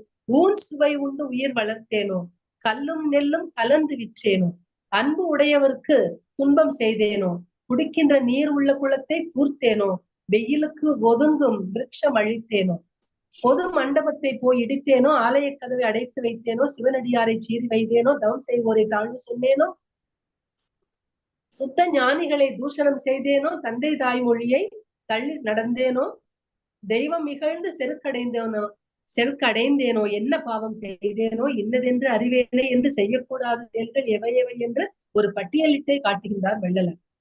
இதெல்லாமே அருள் உள்ளம் கொண்டவர்கள் இதெல்லாம் செய்தேனோ சொல்றதெல்லாம் அவர்கள் செய்யாதவர்கள். இந்த மாதிரிலாம் நான் செய்தது கிடையாது. எவ்வவற்றையெல்லாம் நீக்க வேண்டுமோ அவற்றை நீக்கி, எவ்வவற்றை வாழ்க்கையில் கடைபிடிக்க வேண்டுமோ அந்த ஒழுக்க நெறிகளை அறநெறிகளை பின்பற்றி வாழக்கூடிய அந்த உள்ளம்தான் அருள் உள்ளம். அப்படிப்பட்ட அந்த அருள் உள்ளம் என்று சொல்லி அந்த அருள் உள்ளம் தான் ஆன்மநேய ஒருமைப்பாட்டு என்று கொள்ளும். அந்த ஆன்மநேய ஒருமைப்பாட்டு உணர்வை தக்க வைத்துக் கொள்ளக்கூடிய அந்த பண்புதான் இந்த அருட்பண்பு என்று சொல்லக்கூடிய அழகானதொரு அந்த சொல். இந்த சொல்லாட்சி அருள் என்று. அதனால்தான் புலால் உண்ண வேண்டாம். அதெல்லாம் அதற்கு காரணம், இந்த புலால் உண்பதே எந்த உயிர்களிடத்திலும் நீ அன்பில்லாத காரணத்தினால்தானே இந்த புலால் உண்ணுகின்றாய் என்று சொல்வது போன்று அமைந்திருக்கிறது. அதனால் தன்னுடைய உடம்பை வளர்ப்பதற்காக வேறொரு உயிரின் உடலை உணவாக்கிக் கொள்பவர்கள் எப்படி கருணை உள்ளம் உடையவர்களாக இருக்க முடியும்? அதைத்தான் வள்ளுவர் முதல் குறளில் புலால் மறுத்தல்ல சொல்றார். தன் ஊன் பெருக்கற்கு தான் பிரிது ஊன் உண்பான் எங்கனம் ஆளும் அருள் ஆட்சி ஊன் தின்பவர்க்கு இல்லை. அருள் ஆட்சி ஊன் தின்பவர்க்கு இல்லை. மாமிசம் உண்பவர்களுக்கு அருள் ஆட்சி அவர்களுடைய உடம்பை அருள் ஆளாது. ஊன் உண்பவர்களுடைய உடலை அருள் ஆளவே ஆளாது. அதனால அதே நேரத்துல இன்னொன்னு சொல்ல பாருங்க, எது அருள் எது அருள் அல்லது என்று சொல்லுகின்றார். அருள் அல்லது யாது எனில் கொல்லாமை ஓரல் பொருள் அல்லது அவ்வூன் திணல்.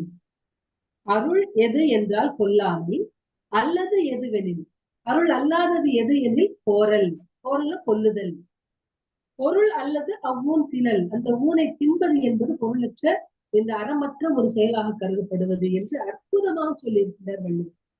அந்த அருள் உள்ள உடையோனை அவர் தன்னுடைய காலத்தில் கட்டாயம் அவர் இந்த இத்தனையும் சொல்றார் அப்படின்னா, அவர் அவற்றையெல்லாம் பின்பற்றின காரணத்தினால்தானே, அருள் உள்ளம் கொண்ட காரணத்தினால்தானே இப்படிலாம் சொல்ல தோன்றியது. இப்படிலாம் அழகாக அவரால் எழுத முடிந்தது இல்லைங்களா? அதனால் அருள் உள்ளம் உடையோனை அல்லல் அண்டாது துன்பமே அறியாதவனாக இருப்பானவன், துன்பத்தை பற்றி சிறிதும் சிந்திக்காத, பிற உயிர்களுக்கு துன்பத்தை எள்ளளவும் செய்ய விரும்பாத அப்படிப்பட்ட உள்ளம்தான் அருளை ஆள முடியும். அருட்செல்வமானது. அதனால்தான் அந்த அருட்செல்வம் அவர்களை ஆள்வதை, அத்தகைய அந்த அன்புடையவர்களை ஆளுவதை விட்டு வேறு எந்த உடலை சென்று ஆளும், எந்த உயிரை சென்று ஆளும் என்று பார்க்க வேண்டும்.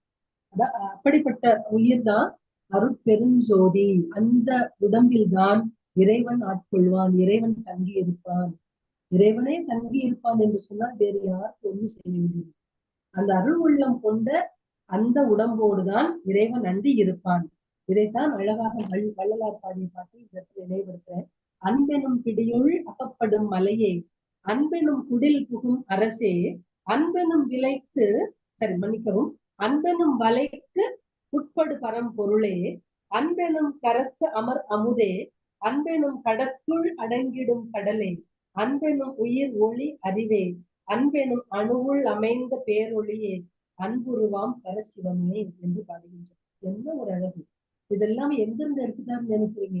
அன்புடையார் எல்லாம் அன்பிலார் எல்லாம் தமக்குரிய, அன்புடையார் என்புமுடையர் பிறர்க்கு என்று சொன்ன அந்த குறளிலிருந்து தான் வள்ளலார் எடுத்துட்டார். வள்ளுவர் வேறு வள்ளலார் வேறு கிடையாது.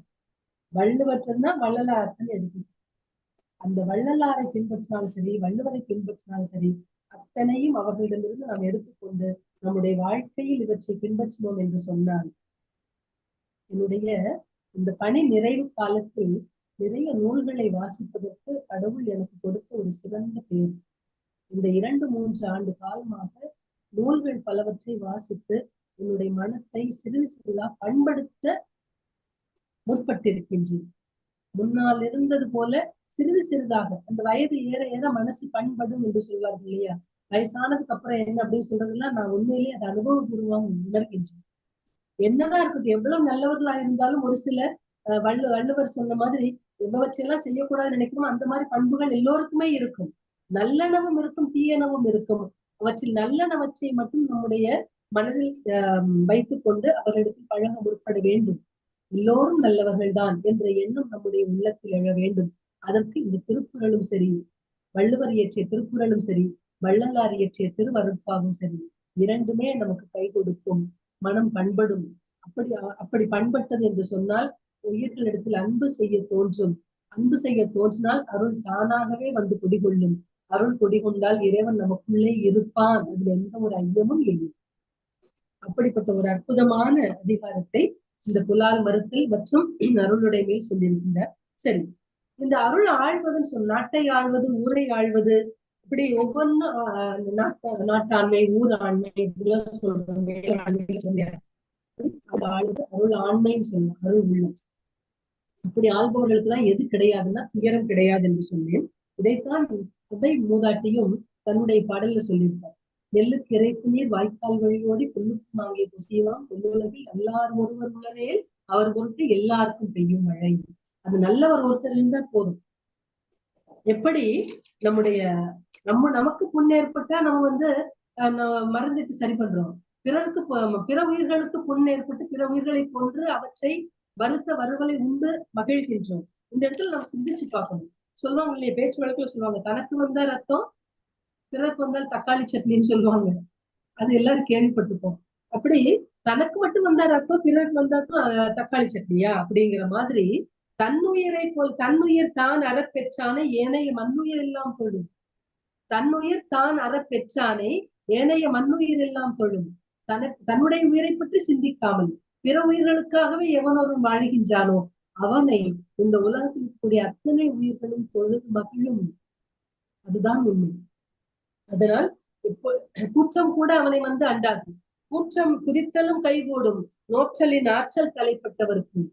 அந்த நோன்பு என்று சொல்லக்கூடிய தவம் மேற்கொண்டவர்கள் சொல்லுவாங்க இல்லையா, உற்ற நோய் நோன்றல் உயிர்க்கு உருகன் செய்யாமே அற்றே தவத்திற்கு உரு என்று சொல்லியிருப்பார்கள். உற்ற நோய் நோன்றல் உயிர்க்கு உருகன் செய்யாமல், மற்ற உயிர்களுக்கு எந்த ஒரு தீங்கும் செய்யாமல் தனக்கு உற்ற நோயை நோன்றல் அதை ஏற்றுக்கொண்டிருக்கின்றவன் தான் உண்மையிலே அப்படிப்பட்ட உடம்புதான் தவத்திற்கான உருவத்தை பெற்றவன் என்று நாம் கொள்ள வேண்டும். அப்படி அற்புதமாக பெரியோர்கள் எல்லாருமே பாடியிருக்கின்றார்கள். திருமந்திரத்திலும் ஒரு செய்தி திருமூலர் சொல்லுகின்றார் பாருங்கள். அருளது ஆவது அறமும் தவமும். நான் தவம் பற்றி சொன்னேன். உற்ற நோய் நோன்றல் உயிர்க்கு உருகன் செய்யாமை அற்றே தவத்திற்கு உருன்னு சொன்ன இல்லையா, அதற்கு அருளது ஆவது அறமும் தவமும் பொருளது உள் நின்ற போகமது ஆமே என்று பாடுகின்றார் திருமந்திரத்தில் திருமூலர். அதே நேரத்துல அருட்கண் இல்லாதார்க்கு அரும்பொருள் தோன்றா அருட்கண் உள்ளோர்க்கு எதிர் தோன்றும் அரணே. அருட்கண் இல்லாதவருக்கு அரிய பொருளானது தோன்றாது, கண்ணுக்கு புலப்படாது. அருட்கண் இருக்கின்றவர்களுக்குத்தான், அந்த அருள் உள்ளம் கொண்டவர்களுக்குத்தான் இறைவன் இருக்கின்றான், தனக்கு எதிரே இறைவன் தோன்றுகின்றான், எதிர் தோன்றும் அரணே என்று பாடுகின்றார் திருமூலர். இதெல்லாமே காரணம், அதற்கு அடிப்படை காரணமாக இருப்பது அன்பு செய்கின்ற அந்த நிலைதான். அதனால் அன்பு செய்ய வேண்டும். அன்பெனும் பிடியுள் அகப்படும் மலையே என்றெல்லாம் பார்த்தோம். அன்பெனும் குடில் புகும் அரசே என்றெல்லாம் வள்ளலார் பாடினார் என்று பார்த்தோம். எங்காவது மலை கைப்பிடியில் அகப்படுமா அப்படின்னு சொன்னா, அன்பு என்ற கைப்பிடியில் இறைவன் என்ற மலையும் கூட அகப்படுவான் என்று சொல்லுகிறார் வள்ளலார். வள்ளலார் குடிசையே ஆனாலும் கூட அன்புன்னு இருந்ததுன்னா இறைவன் என்ற அரசன் அங்கு விரும்பி நுழைந்து விடுவான். ஏன் விராடனுடைய விதுரருடைய குடிசைக்கு பரமாத்மா செல்லவில்லையா? விதுரனுடைய குடிசைக்கு பரமாத்மா சென்றார். இவ்வளவு பெரிய எத்தனையோ ஆடம்பர உபசாரங்கள் எல்லாம் செய்தும் கூட, துரியோதனன் செய்தும் கூட அவனை அண்டாமல் விதுரனுடைய குடிசையை தேடி சென்றார் பரந்தாமன். அதனால் விதுரனுடைய குடிசைக்கு வந்தான் பரந்தாமன். அதே போல இளையான்குடி மாறன் நாயனார் குடிசைக்கு சிவபெருமானே புதிய அந்தனர் வேடத்தில் வந்து, புதிய சிவனடியார் வேடம் தரித்து வந்து அவரை ஆட்கொண்டாரா இல்லையா? அப்போ அன்பு எங்க இருக்கின்றதோ அவ்விடத்துக்கு இறைவன் தானே நாம் செல்ல வேண்டிய அவசியம் இல்லை. அந்த அன்பு இருக்கின்றால் தான் செல்ல வேண்டிய அவசியம் இல்லை. இறைவனே அவர்களை தேடி வந்து விடுவான் என்பதற்கு இது போன்ற புராணங்களே சான்று என்று சொல்லும். அந்த புராணங்கள் வரக்கூடிய அந்த பாத்திரங்கள் நமக்கு எடுத்து நடத்துகின்றன. அதனால் அருள் இல்லாதாருக்கு அவ்வுலகம் இல்லை, பொருள் இல்லாருக்கு இவ்வுலகம் இல்லாது யாவது. அருள் இல்லாருக்கு அவ்வுலகம் இல்லை, பொருள் இல்லாருக்கு இவ்வுலகம் இல்லாது யாவது. அருள் இல்லாருக்கு அந்த உலகம் இல்லை, அருள் உள்ளவருக்கு மட்டும்தான் அந்த உலகம் உண்டு. அந்த உலகத்தில் நமக்கு இருப்பதான நாம் செல்வதற்கான இடத்தை இறைவனே தேடி கொடுப்பான். அந்த பதவிகள் சொல்றோம் இல்லையா, சாயுஜ்யம், சாரூபம், சாமீபம் என்றெல்லாம் சொல்லுவோம் சைவ சித்தாந்தத்துல. அந்த சாயுச்சிய பதவி எல்லாம் இதனால் வருவது, இந்த அன்பு கொண்ட காரணத்தினால் நமக்கு சேரக்கூடிய அந்த பண்புதான். அதனால் எல்லோரிடத்திலும் அன்போடு இருக்க வேண்டும். அன்புடையவர்களாக இருந்து நம்முடைய உடம்பும் பிறர்க்கான சேவை செய்வதற்கு, தொண்டு புரிவதற்கு நம்மை ஆட்படுத்த வேண்டும் என்பதை வள்ளுவ பெருந்தகை அற்புதமாக நமக்கு எடுத்து வைத்திருக்கின்றார். அப்போ துன்பம் மட்டும் கிடையாது, துன்ப உலகில் வரக்கூடிய தொல்லைகளும் இல்லை. அவர்கள் அதாவது அருள் சேர்ந்த என்று சொன்னேன். இந்த உலகத்தில் இந்த மண்ணுயிர் ஓம்பி அருள் ஆழ்வார்க்கு இல்லென்ப தன்னுயிர் அஞ்சும் வினை என்று சொன்னேன். இந்த உலகத்தில் நிலை பெற்ற உயிர்களை போற்றி பாதுகாத்து பேணுபவர்களுக்கு அருள் என்று சொல்லக்கூடிய அந்த நல்வினையானது ஆளும். ஆதலால் அத்தகையவர்களுக்கு தன்னுடைய உயிரை பற்றியோ அல்லது தீய வினைகளை பற்றிய அச்சமோ அவர்களுக்கு இருக்கவே வேண்டாம் என்பதுதான் வள்ளுவருடைய ஆணித்தரமான கருத்து. இந்த குறள் நமக்கு இரண்டு விதமான விஷயங்களை நமக்கு தெரியப்படுத்துகின்றது. இரண்டு விதமான விஷயங்களை நமக்கு தெரியப்படுத்துகின்றது. எப்படின்னு சொன்னா, முதலாவது, பிறரை பேணுவது மானிடருடைய கடமை. அப்படி பேணினால் அது அருள், நல்வினை என்று பொருள். இரண்டாவது, அப்படி பிறரை பேணுவோர் தீவினைகளை பற்றி அஞ்சவே வேண்டாம். உயிர்கள் ஓம்புமின் ஊன் விளைந்து உண்ணன்மின் செயர்கள் நீங்குமின் என்று வளையாவது சொல்லக்கூடிய கூற்றை இந்த இடத்தில் நாம் நினைத்து பார்க்க வேண்டும்.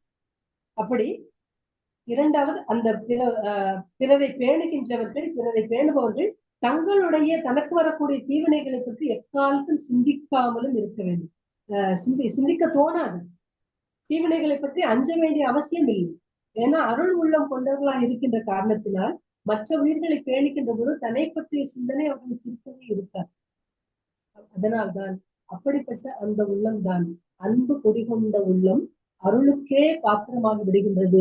அந்த அருள் உள்ளம்தான் எதை செய்யாது என்று சொன்னால் அது அந்த அருள் உள்ளத்திற்கு தான் அல்லல் ஏற்படாது என்பதைத்தான் அழகாக இந்த அருளுடைமை அதிகாரத்தில் அருட்செல்வம் செல்வத்துள் செல்வம் பொருட்செல்வம் கூறியார் தன்னும் உலை என்று சொல்லி ஆரம்பித்த திருவள்ளுவர் 5வது குறட்பாவில் இதை சொல்லுகின்றார். அல்லல் அருள் ஆழ்வார்க்கு இல்லை, வழி வழங்கும் மல்லல் மாஞாலம் கல்வி. அப்போ நமக்கு அல்லல் வேண்டாம் என்று சொன்னால் எது வேண்டாம்? நமக்கு அல்லல் வரக்கூடாது என்று நினைத்தால் அருள் உள்ளம் கொண்டவர்களாக, உயிர்களிடம் அன்பு செலுத்தக்கூடியவர்களாக நாம் இருப்போமாக, அன்பு செலுத்தக்கூடியவர்களாக நம்மை ஆக்கிக் கொள்வோமாக என்று இந்த இடத்தில் நினைவுபடுத்திக் கொள்கின்றோம். அதனால் அருள் சேர்ந்த நெஞ்சினார்க்கு இருள் சேர்ந்த இன்னா உலகம் இல்லை, துயரம் இல்லை, அஞ்சக்கூடிய தன்னுடைய உயிரை பற்றி அஞ்சக்கூடிய வினைகள் பலவும் தீவினைகள் பலவும் சேருமே என்ற அச்சம் இல்லை. மெய்ப்பொருளானது அவர்களுக்கு வரும்.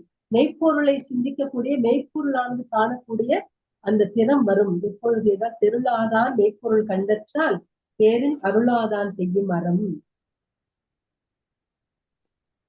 அறிவு தெளியாதவன் பெரிய நூல் ஆராய்ச்சியில் ஈடுபடுவது போல எது என்றால், ஒருவருக்கு உதவுதல், பிறர் துன்பம் தவிர்த்தல், மற்ற உயிர்களுக்கு துன்பம் தராதிருத்தல், இது போன்ற நல்ல அருளான செயல்கள் இல்லாதவன் நல்ல வழியில் நடப்பது எப்படி என்று சொன்னால், அறிவு தெளியாதவன் பெரிய நூல் ஆராய்ச்சியில் ஈடுபடுவது போல. இவற்றையெல்லாம் சரியாக தெரிந்து பின்பற்றுகின்றவன் சிறந்த அறிவு ஆர்ந்தவனாக இருப்பான். தெளிந்து சிந்திக்கக்கூடிய அறிவார்ந்தவனாக இருப்பான் என்பதை நாம் மாற்றி இதனுடைய கருத்தில் எடுத்துக்கொள்ள வேண்டும். ஆக எப்பொழுதுமே நாம் வலியவர்களுக்கு முன்னால் இந்த குறளை சிந்திக்கணும். வலியவர் வலியார்முன் தன்னை நினைக்க தன்னில் வெளியார் மேல் செல்லும் இடத்து. அந்த அருள் என்று சொல்லக்கூடிய தன் அருள் குறைந்திருக்கக்கூடிய கீழானவரை துன்புறுத்தும் போது தன்னின் மேலோர் தன்னை வருத்த வரும்போது எப்படி நாம் துயர் அடைவோமோ அது போன்ற துன்பத்தை நாம் அடைய வேண்டும். அது அருள் உள்ளம் கொண்டவர்களுக்கு தான் இருக்கும். அன்பு கொண்டவனுக்கு மட்டும்தான் இந்த உணர்வானது இருக்கும். நான் எப்படி அடிக்கின்ற பொழுது அவர்கள் துயர் இருக்கின்றார்களோ அதுபோல தன்னை யாரேனும் துன்பப்படுத்தினால் தான் எப்படி வருந்துகின்றோம் என்ற அந்த உணர்வு வரும். அதை நினைத்து பார்க்க வேண்டும். அந்த அருள் உள்ளம் கொண்டவன் மட்டுமே இதை சிந்தித்தும் பார்ப்பான். அதனாலதான் அருளுடைய அதிகாரத்தில் இவற்றையெல்லாம் வைத்திருக்கின்றார் வள்ளுவர். மற்றொரு கருத்து,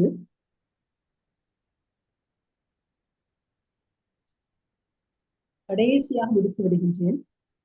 நாம் உண்ணுகின்ற அந்த புலால் உணவு உண்ணுகின்றோம் இல்லையா, இந்த உயிர் நிலையானது நிலைத்திருக்க வேண்டும் என்று சொன்னால் புலால் உண்பதை தவிர்க்க வேண்டும். ஊன் உண்ணாமை உள்ளது உயிர்நிலை. அது உண்டால் எங்கு செல்லுவோம், எங்கு செல்ல நேரிடும் என்று சொன்னால் அலருக்கு செல்ல நேரிடும். அலறுன நரகம் என்று. அண்ணாத்தல் செய்யாது அலறு.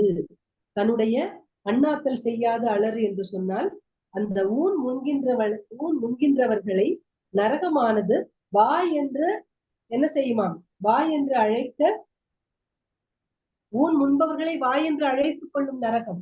ஊன் உண்ணாதவர்களை அந்த நரகம் அழைக்காது அப்படிங்கிற பொருள் எடுத்துக்கொள்ள வேண்டும். ஊன் உண்ணாமை உள்ளது உயிர்நிலை. ஊன் உண்ண அண்ணாத்தல் செய்யாது அலறு. இப்படி அந்த உயிர்களுக்கு தீங்கு இழைத்து பிற உயிர்களிடம் அன்பு செலுத்தாத நிலை, அன்பு இல்லாத காரணத்தினால்தான் பிற உயிர்களை கொல்லுகின்றோம், பிற உயிர்களுக்கு தீங்கு இழைக்கின்றோம். அந்த தீங்கு இழைத்து நம்முடைய உடம்பை பெருக்குவதை காட்டிலும் அருள் உள்ளம் கொண்டவர்களாக நம்முடைய உயிரை போன்றே பிற உயிர்களையும் பேண வேண்டும், நம்முடைய உயிர்களை போன்றே பிற உயிர்களையும் காக்க வேண்டும். தான் எப்படி வருந்துகின்றோமோ துயரத்தினால் அதுபோன்றுதான் மற்ற உயிர்களும் வருந்தும் என்று நினைத்து அவற்றுக்கு துயர் இழைக்காமல், மற்ற உயிர்களை கொல்லாமல், நல்ல செயல்களை செய்து மற்ற உயிர்களிடத்தில் அன்பு காட்டி நம்முடைய வாழ்க்கையை அருள் உள்ளம் கொண்ட மனிதர்களாக நம்மை ஆக்கிக் கொள்ள வேண்டும்.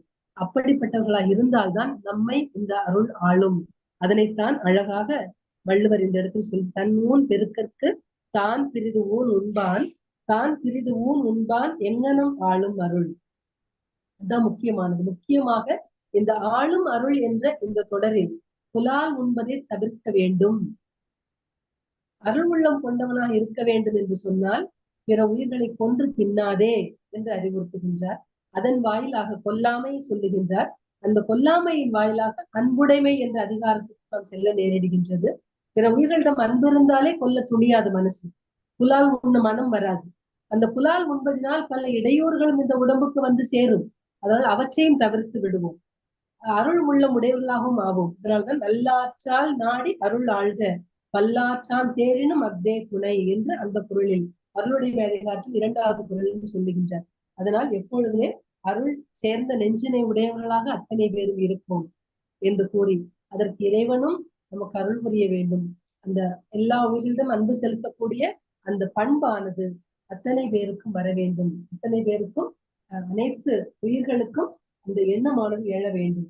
அதனால் தன்னுயிர் தான் அறப்பெற்றான ஏனுயிர் ஏனைய மண்ணுயிரெல்லாம் தொழக்கூடிய அந்த நிலைக்கு நம்மை ஆட்படுத்துவோம் என்று கூறி, தன்னுயிர் தன்னலம் என்ற சுயநல உணர்வானது முழுவதுமாக அற்றுப்போய் தன் உயிரையும் பிறருக்கு உதவ வாழக்கூடிய அந்த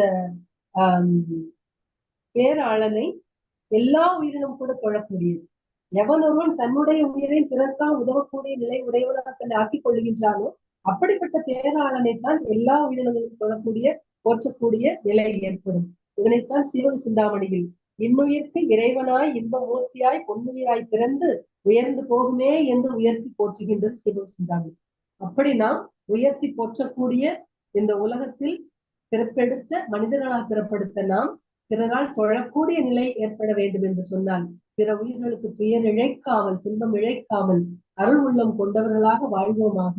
அதனால் எங்கனம் ஆளும் அருள் என்று சொன்னால் தன்னுடைய உடம்பை வளர்ப்பதற்கு பிற உயிர்களை கொன்று உண்ணாத நிலை ஏற்பட்டால் இந்த உடலானது இந்த உயிரை அருள் ஆளும் என்று கூறிக்கொண்டு என்னுடைய உரையை நிறைவு செய்கின்றேன். நன்றி, வணக்கம். அருமை அருமை அருமை. மிக்க மகிழ்ச்சி அம்மா, மிக்க மகிழ்ச்சி. மிகச்சிறப்பான உரை. இன்றைய காலத்துக்கு தேவையான உரை.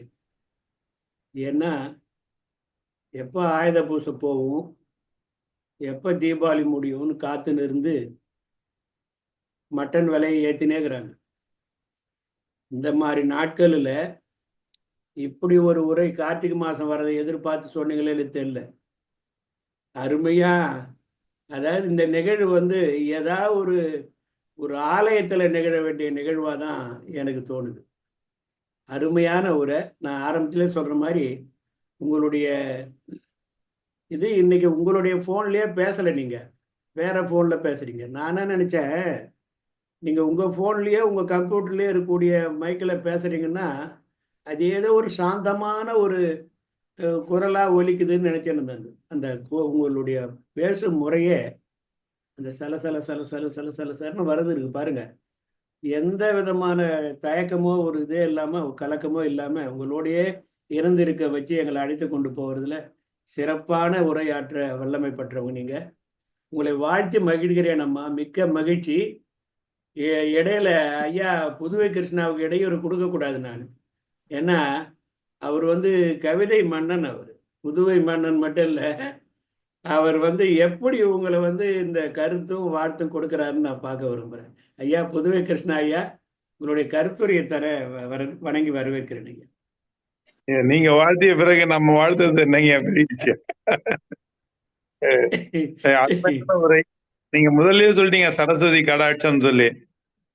அம்மா வந்து அழகா கடாட்சம் மாதிரியே சொல்லிட்டாங்க, ரொம்ப அழகா சொன்னாங்க. அதாவது அவங்க ரத்தத்திலேயே ஊறி இருக்கீங்க. அதனால வந்து அந்த திருக்குறள் அருள் என்பது எங்கனம் ஆளும் அருள் அப்படின்னா இங்கனம் ஆளும் அருள் அப்படின்னு சொல்லிட்டாங்க. அதுக்கு வந்து நிறைய அழகா சொன்னாங்க. அது சொல்லும் பொழுது முதல்ல அலைபேசியில தொடங்கினாங்க. அலைபேசி என்னாச்சு, என்ன அலைய வச்சுச்சுன்னாங்க. அங்கேயே அவங்க காரண பேரை தொடங்கிட்டாங்க. எப்படி வந்து அலைபேசிக்கு இது வரைக்கும் விளக்கம் வேற மாதிரி இருந்துச்சு. அம்மா சொன்னதான் புரிஞ்சு, ஆமா நம்மளே நிறைய நேரம் அலை கழிக்குது அப்படின்னு சொல்லிட்டு அப்படி தொடங்கி மிக அழகாக தொடங்கி அதுக்கு வந்து அருள் எப்படி ஆள்கிறது என்பதை சொன்னாங்க. அருள் என்பது வேறு ஒன்றும் இல்லை, அன்பு என்பது தாய், அருள் என்பது குழவி. அவ்வளவுதான். இதுதான் புரிஞ்சுக்கணும். அதுக்கு வந்து பொருள் என்பது செல்வச் செவிலி இருந்தாலும் இருக்கலாம், இல்லாட்டியும் இருக்கலாம். ஆனா அருள் எல்லோரிடமும் இருக்க வேண்டும் என்பதை மிக தொடர்பிலார் மாட்டும் இருப்பதுதான் அருள். அன்பு யாரு தொடர்பில்லாத மட்டும்தான் அந்த அன்புக்கு பேரு அருள் அப்படின்னு சொல்லி ரொம்ப அழகா அந்த திருக்குறளை எடுத்து காட்டினார்கள்.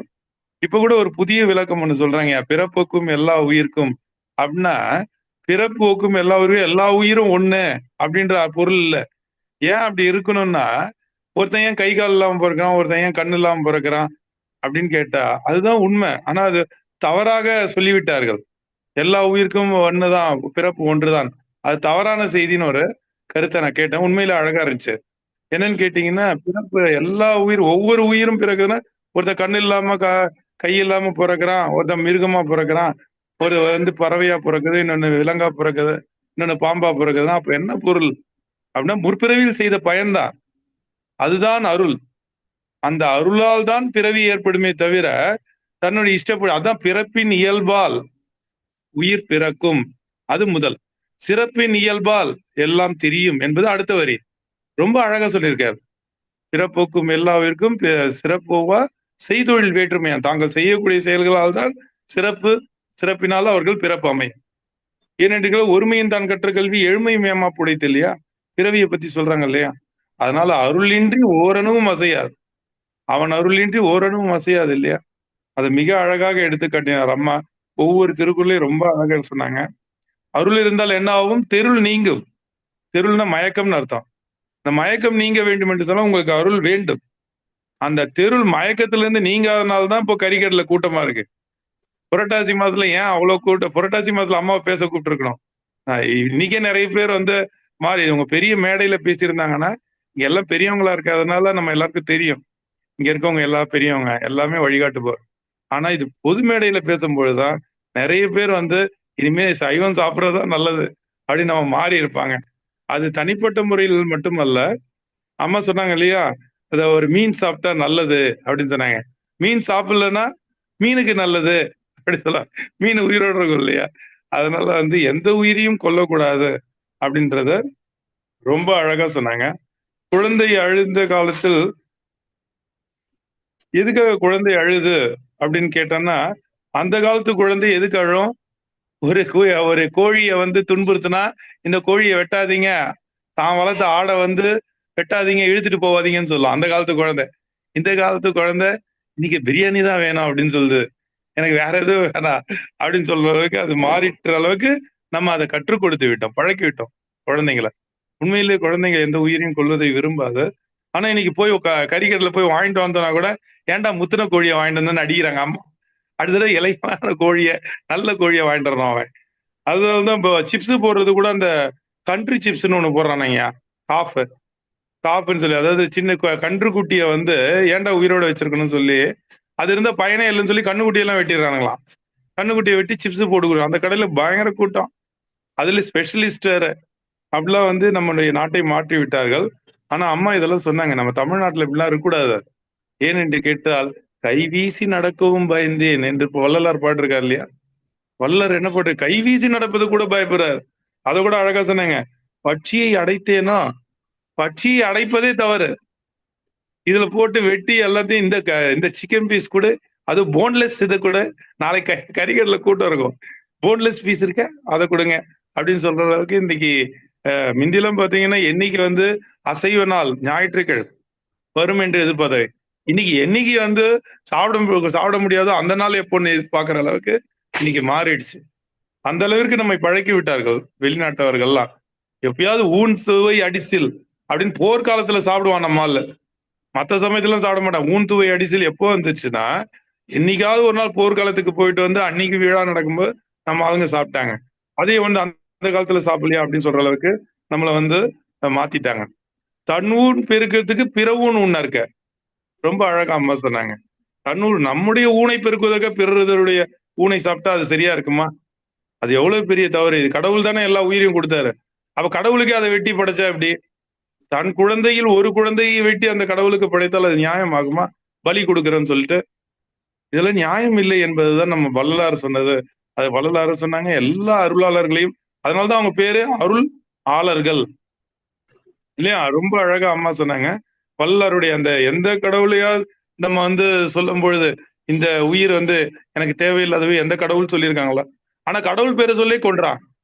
இந்த கடவுள் பேரை சொல்லி கொண்டு இந்த கறியை வைக்கிறதெல்லாம் எந்த வகையில நியாயம் என்பதை எல்லாம் அழகா சொன்னாங்க. இப்ப கூட போன புரட்டாசி மாசத்துல அழகா ஒரு செல்ஃபி வாட்ஸ்அப் மெசேஜ் வந்துச்சு.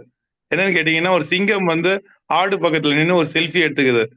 அப்ப வந்து சிங்கம் சொல்லுது, இது புரட்டாசி மாசம், இந்த மாசம் வந்து போட்டோ எடுத்துக்க பரவாயில்ல, அடுத்த மாசம் இந்த பக்கம் வந்துடாத அப்படின்னு சொல்லுவான். அத மாதிரி இன்னைக்கு வந்து அருள் என்பது இன்று மிகவும் குறைந்து விட்டது. எல்லா உயிர்களிடமும் எப்போது அன்பு காட்டுகிறோமோ அப்பொழுது இந்த உலகம் நன்றாக வாழும். இதைதான் எல்லாம் அப்படி அருள் இருந்துச்சுன்னா எந்த நாட்டிலையும் போரே இருக்காது. இப்போ உக்ரைன் மீது தாக்குதலோ அல்லது வேறு நாடுகள் மீது தாக்குதலோ எல்லா உயிர்களும் இத்தனை பேர் இறக்குறாங்கன்னா அது காரணம் அருளின்றி போனது தானே.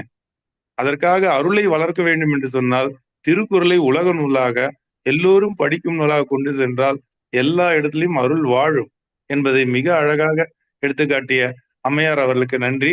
சரஸ்வதி கடாட்சம் எங்களுக்கும் கிடைத்து விட்டது. நன்றிம்மா. நன்றிங்கய்யா.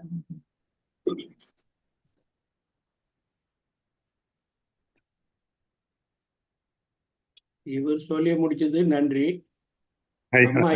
அம்மா ஏற்றுக்கொண்டது நன்றி. இதுதான் அருளினுடைய ஆட்சி. உண்மை, தெளிவு, அருமை ஐயா. இக்காலத்துக்கு தகுந்த மாதிரியே நீங்க இணைத்து அதை அழகா சொல்லி முடிச்சிங்க. மிக்க நன்றி ஐயா, மிக்க நன்றி. இன்றைக்கு எங்களோட நீங்க கிடைக்கப்பட்டது தான் எங்களுக்கு இன்னும் பெருமையா இருக்குது ஐயா. மிக்க மகிழ்ச்சி ஐயா. ஐயா இது நம்ம ஹைதராபாத்ல இருந்து கோபாலன் ஐயா இருக்கிறாங்க. அவங்களுடைய வாழ்த்துறையை வணங்கி வரவேற்கிறேன் ஐயா. ஒரு வாழ்த்துறை சொல்லுங்க. அனைவருக்கும் வணக்கம். இந்த பெரியவங்களெல்லாம் விட்டுட்டு ஏகாம்பரம் எல்லாம் இருக்காரு, அவங்க விட்டுட்டு நம்மளை கூப்பிட்டு இருக்கீங்க. வருவாங்க. இன்னைக்கு சுருக்கமா முடிச்சிடுறேன். இன்னைக்கு வந்து இவங்க ஏகாம்பரம் ஐயா அவர் வந்து அறிமுகப்படுத்தினதே ஒரு அருமையாக இருந்தது. அவர் வந்து ஞான நிறை அப்படின்னாரு. அது சரிதான். அது அவர் இருக்கிறது ஞான நிறை அப்படிங்கிறது சரிதான். அது அந்த மாதிரி அவரை வந்து நிறைய கேட்டிருக்கோம் அவர் பேசுறத. அதனால அவர் வந்து இவ்வளவு சிறப்பாக பேசினது அப்படின்னு சொல்றது ஒன்றும் ஆச்சரியம் இல்லை. இது அவர் சீர்னைக்கு இவங்க வசந்தா ராகத்துல பாட்டே ஆரம்பிச்சாங்க. திருவரசி அம்மா ரொம்ப அருமையா இருந்தது. அந்த இதுல சிதம்பரத்துல இவர் பாடெல்லாம் கூட அதுல வரும். அது நடமாடு வசந்த ராகத்துல. ஸோ அதெல்லாம் ஞாபகம் வந்தது. சிறப்புரை இதுல வந்து தலைப்பு வந்து ஆளும் அருள் அப்படின்னாங்க. ஆளும் அருள் பெற்றவர்கள் தான் அருளாளர்கள். கிருஷ்ணகுமார் கூட அந்த மாதிரிதான் சொன்னார் அவரு. இந்த பித்தா பிதை சூரி பெருமாளே அருளாளா அப்படின்னு அருளாளர் தேவாரத்துல கூப்பிடுறார் சுந்தரர். பல அருளாளர்களை பற்றி பேராசிரியர் சரஸ்வதி ஜெகதீசன் அவர்கள் ரொம்ப அருமையாக சொன்னார்கள். அது சென்ற மாதம் தான் நினைக்கிறேன் 200வது ஆண்டு விழா அவர் வள்ளலார். அதனாலே என்னமோ அவர் வள்ளலாரை பத்தி நிறைய சொன்னாங்க இன்னைக்கு. அவர் குறிப்பிட்ட அருள் யாது அப்படிங்கறத பத்தி விளக்கமாக சொன்னார். ஏன்னா அவர் தான் வந்து அருளை பற்றி நிறைய சொல்லியிருக்காரு. அதனால அவர் எடுத்துக்கிறது ரொம்ப அருமையான ஒரு உத்தி அது.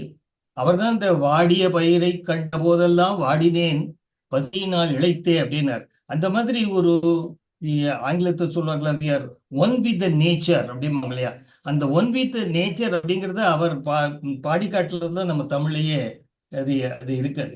அப்புறம் ஆன்மலேயத்தை பத்தி அவர் வள்ளலார் சொன்னது அவங்க அதை பத்தி சொன்னாங்க. இந்த கிருஷ்ணகுமார் அவர்கள் வந்து பிறப்புக்கும் எல்லா உயிர்க்கும் அப்படின்னாரு இல்லையா. அது வந்து அது வந்து எல்லா உயிரையும் நம்ம சமமா பார்த்துக்கணும் அப்படிங்கிறதுக்கு ஒரு பொதுவான கருத்து. அவர் கருத்து வேற கருத்தெல்லாம் கூடினார். எல்லாமே அந்த மாதிரி என்ன வேணா நிறைய கருத்துக்கள் இருக்கு. பிறப்புக்கும் எல்லா உயிருக்கும்னா நான் வந்து அறிவியலா பார்த்தா அது ஜீன் வந்து கடைசியில மரபணு வந்தது. மரபணு அப்படின்னு வந்தா எல்லா மரபணும் எல்லாத்துக்கும் சேம். நம்ம வந்து இதுலயும் பண்ணலாம். தாவரத்துக்கு இருக்கு மரபணு, நமக்கும் மரபணு இருக்கு. அதனால அந்த வகையில பிறப்புக்கும் எல்லா உயிருக்கும் அப்படிங்கிறது அங்கேயும் பொருத்தமாக தான் இருக்கிறது. அதே மாதிரி பகுத்துண்டு பல்லுயிர் ஒம்புக அப்படிங்கிறாரு. அதுவும் இப்போ ரொம்ப பொருத்தமா இருக்கு. ஏன்னா பயோடைவர்சிட்டி நம்ம எல்லா பிரதம மந்திரிலேருந்து எல்லாம் பயோடைவர்சிட்டி தான் பண்ணியாகணும்னு சொல்லிட்டு எல்லா உயிர்களும் காப்பாற்றப்பட வேண்டும், எல்லா உயிர்களும் வளர வேண்டும் அப்படிங்கிறதுக்காக நிறைய திட்டங்கள்லாம் கூட தீட்டிட்டு இருக்காங்க. ஸோ அவங்க வந்து சிறப்புரையில் அவங்க சொன்னாரு, அந்த ஹிட்சியல் அவர் சிவநாடர் அவர்கள் ஈகை குணம் அவர் சொன்னப்புறம் எனக்கு ஒரு குறள் ஞாபகம் வந்தது. அது வந்து அருளடும் அன்பொடும் வாரா பொருளாக்கம் புல்லார் புரளவிடல் அப்படி. அருள் என்னும் இயல்போடு மக்களின் அன்போடும் பொருந்தி வராத பொருட்பெருக்கத்தை தீயவர் புரள்வதற்கு விலக்கி விட்டு விட வேண்டும் அப்படிங்கிறது அதுக்கு ஒரு இலக்கணமாக திகழ்பவர் அவர் நாடர் அவர்கள்.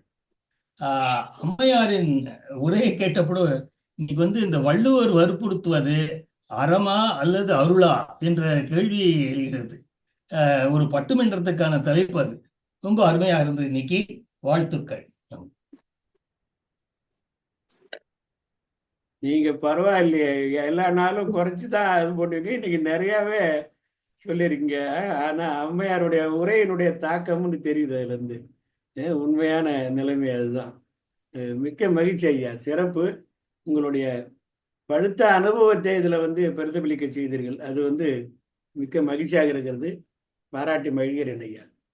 நன்றி. நன்றி. ஒரு வேண்டுகோள், நான் ஒரு சில உரைத்து விட்டு கொஞ்சம் வெளியில் செல்ல வேண்டி இருக்கிறது. நான் முதலாக தாராளமா 2-3 மணித்துளிகள் எடுத்துங்க, பேசுங்க. உங்கள் அனுமதியை வேண்டுகிறேன்.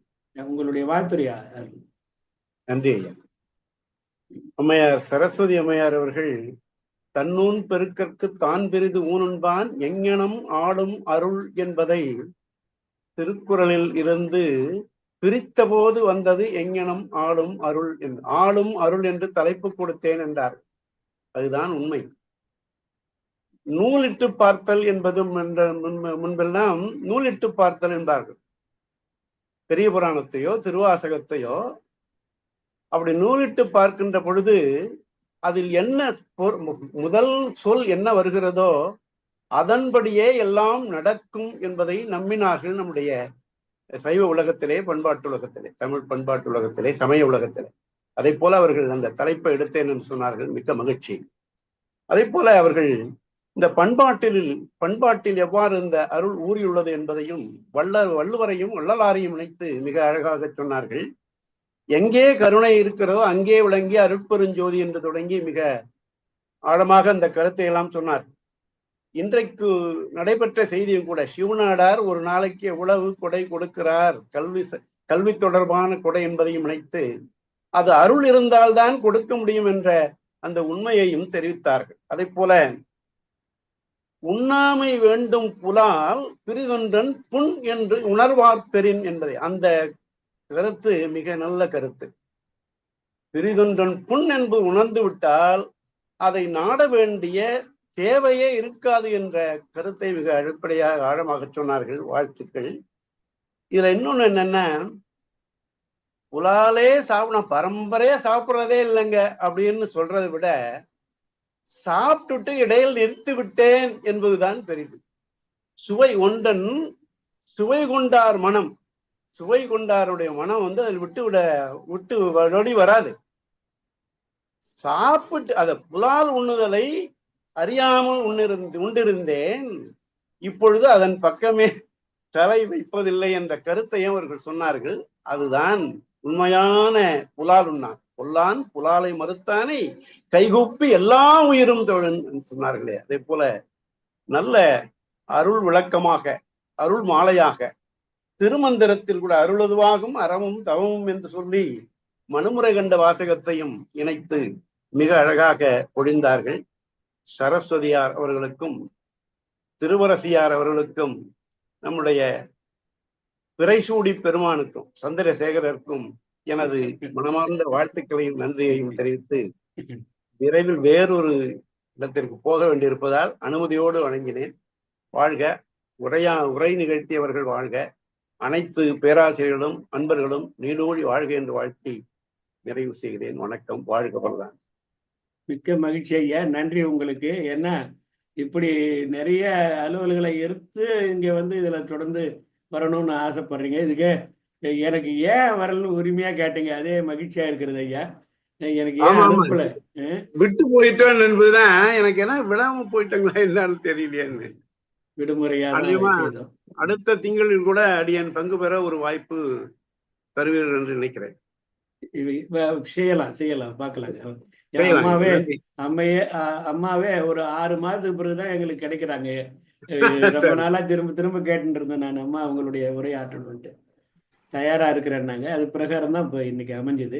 அருமையான, அதாவது அவங்க சொற்பொழிவு ஆற்றணுங்களுக்கு அவங்க சொல்லையே வச்சு ஒரு புகழாரம் புனைகிறதுன்றது ஒரு நல்ல மகிழ்ச்சிக்குரிய ஒரு இது.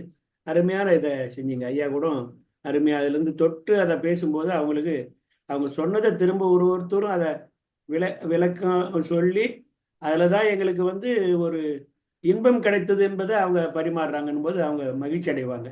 அதுதான் ஒரு மாலைக்கு சமம்ன்றது நான் நினைக்கிறேன். ஒரு மாலை நேரத்துக்கு மட்டும் இல்லாமல் அந்த புகழ் மாலையாக அவருக்கு அணிவிக்கப்படும் என்று நான் உணர்கிறேன். ஐயா, பாராட்டுனதுக்கு மிக்க மகிழ்ச்சி ஐயா. மிக்க நன்றி. நன்றி.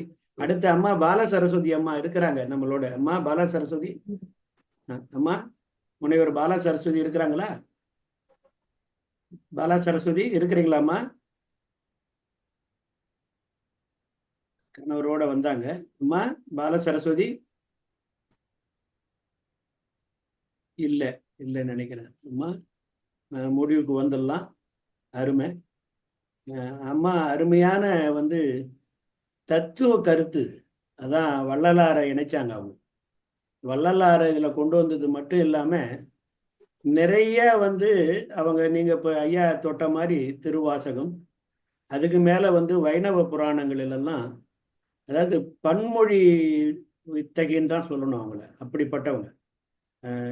துளசி கேதோகையிலிருந்து கபீர் கேதோகையிலிருந்து எல்லாத்தையும் எடுத்து கையாண்டு பேசக்கூடிய ஆற்றல் உடைய ஒரு பெரிய சொற்பொழிவு ஆற்றல் செய்யக்கூடியவங்க.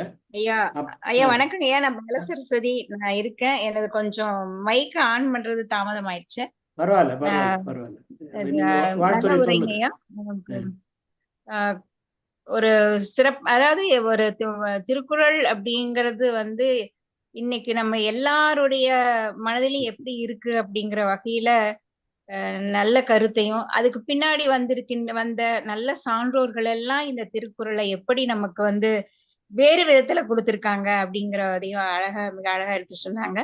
வள்ளலார் நம்ம வந்து எல்லாரும் கடைபிடிக்க வேண்டியது ஊழிற் பெருவழி யாவுல அப்படின்னு வள்ளுவர் சொன்னது போல வள்ளலார் அதை தான் அடுக்கி அத்தனை துன்பங்களை நான் செய்யல, ஆனா எனக்கு இப்படி வந்திருக்குன்னு மனுமுறை கண்ட வாசகம் சொல்கின்றதையும் மிக அழகா எடுத்து சொல்லி நமக்கு நல்ல உரையாற்றிய அவர்களுக்கு வாழ்த்துகள் சொல்லுகிறேன். சரஸ்வதி அம்மா அவர்களுக்கு, சந்திரசேகர் ஐயா அவருக்கு நன்றி, வாழ்த்துக்கள்.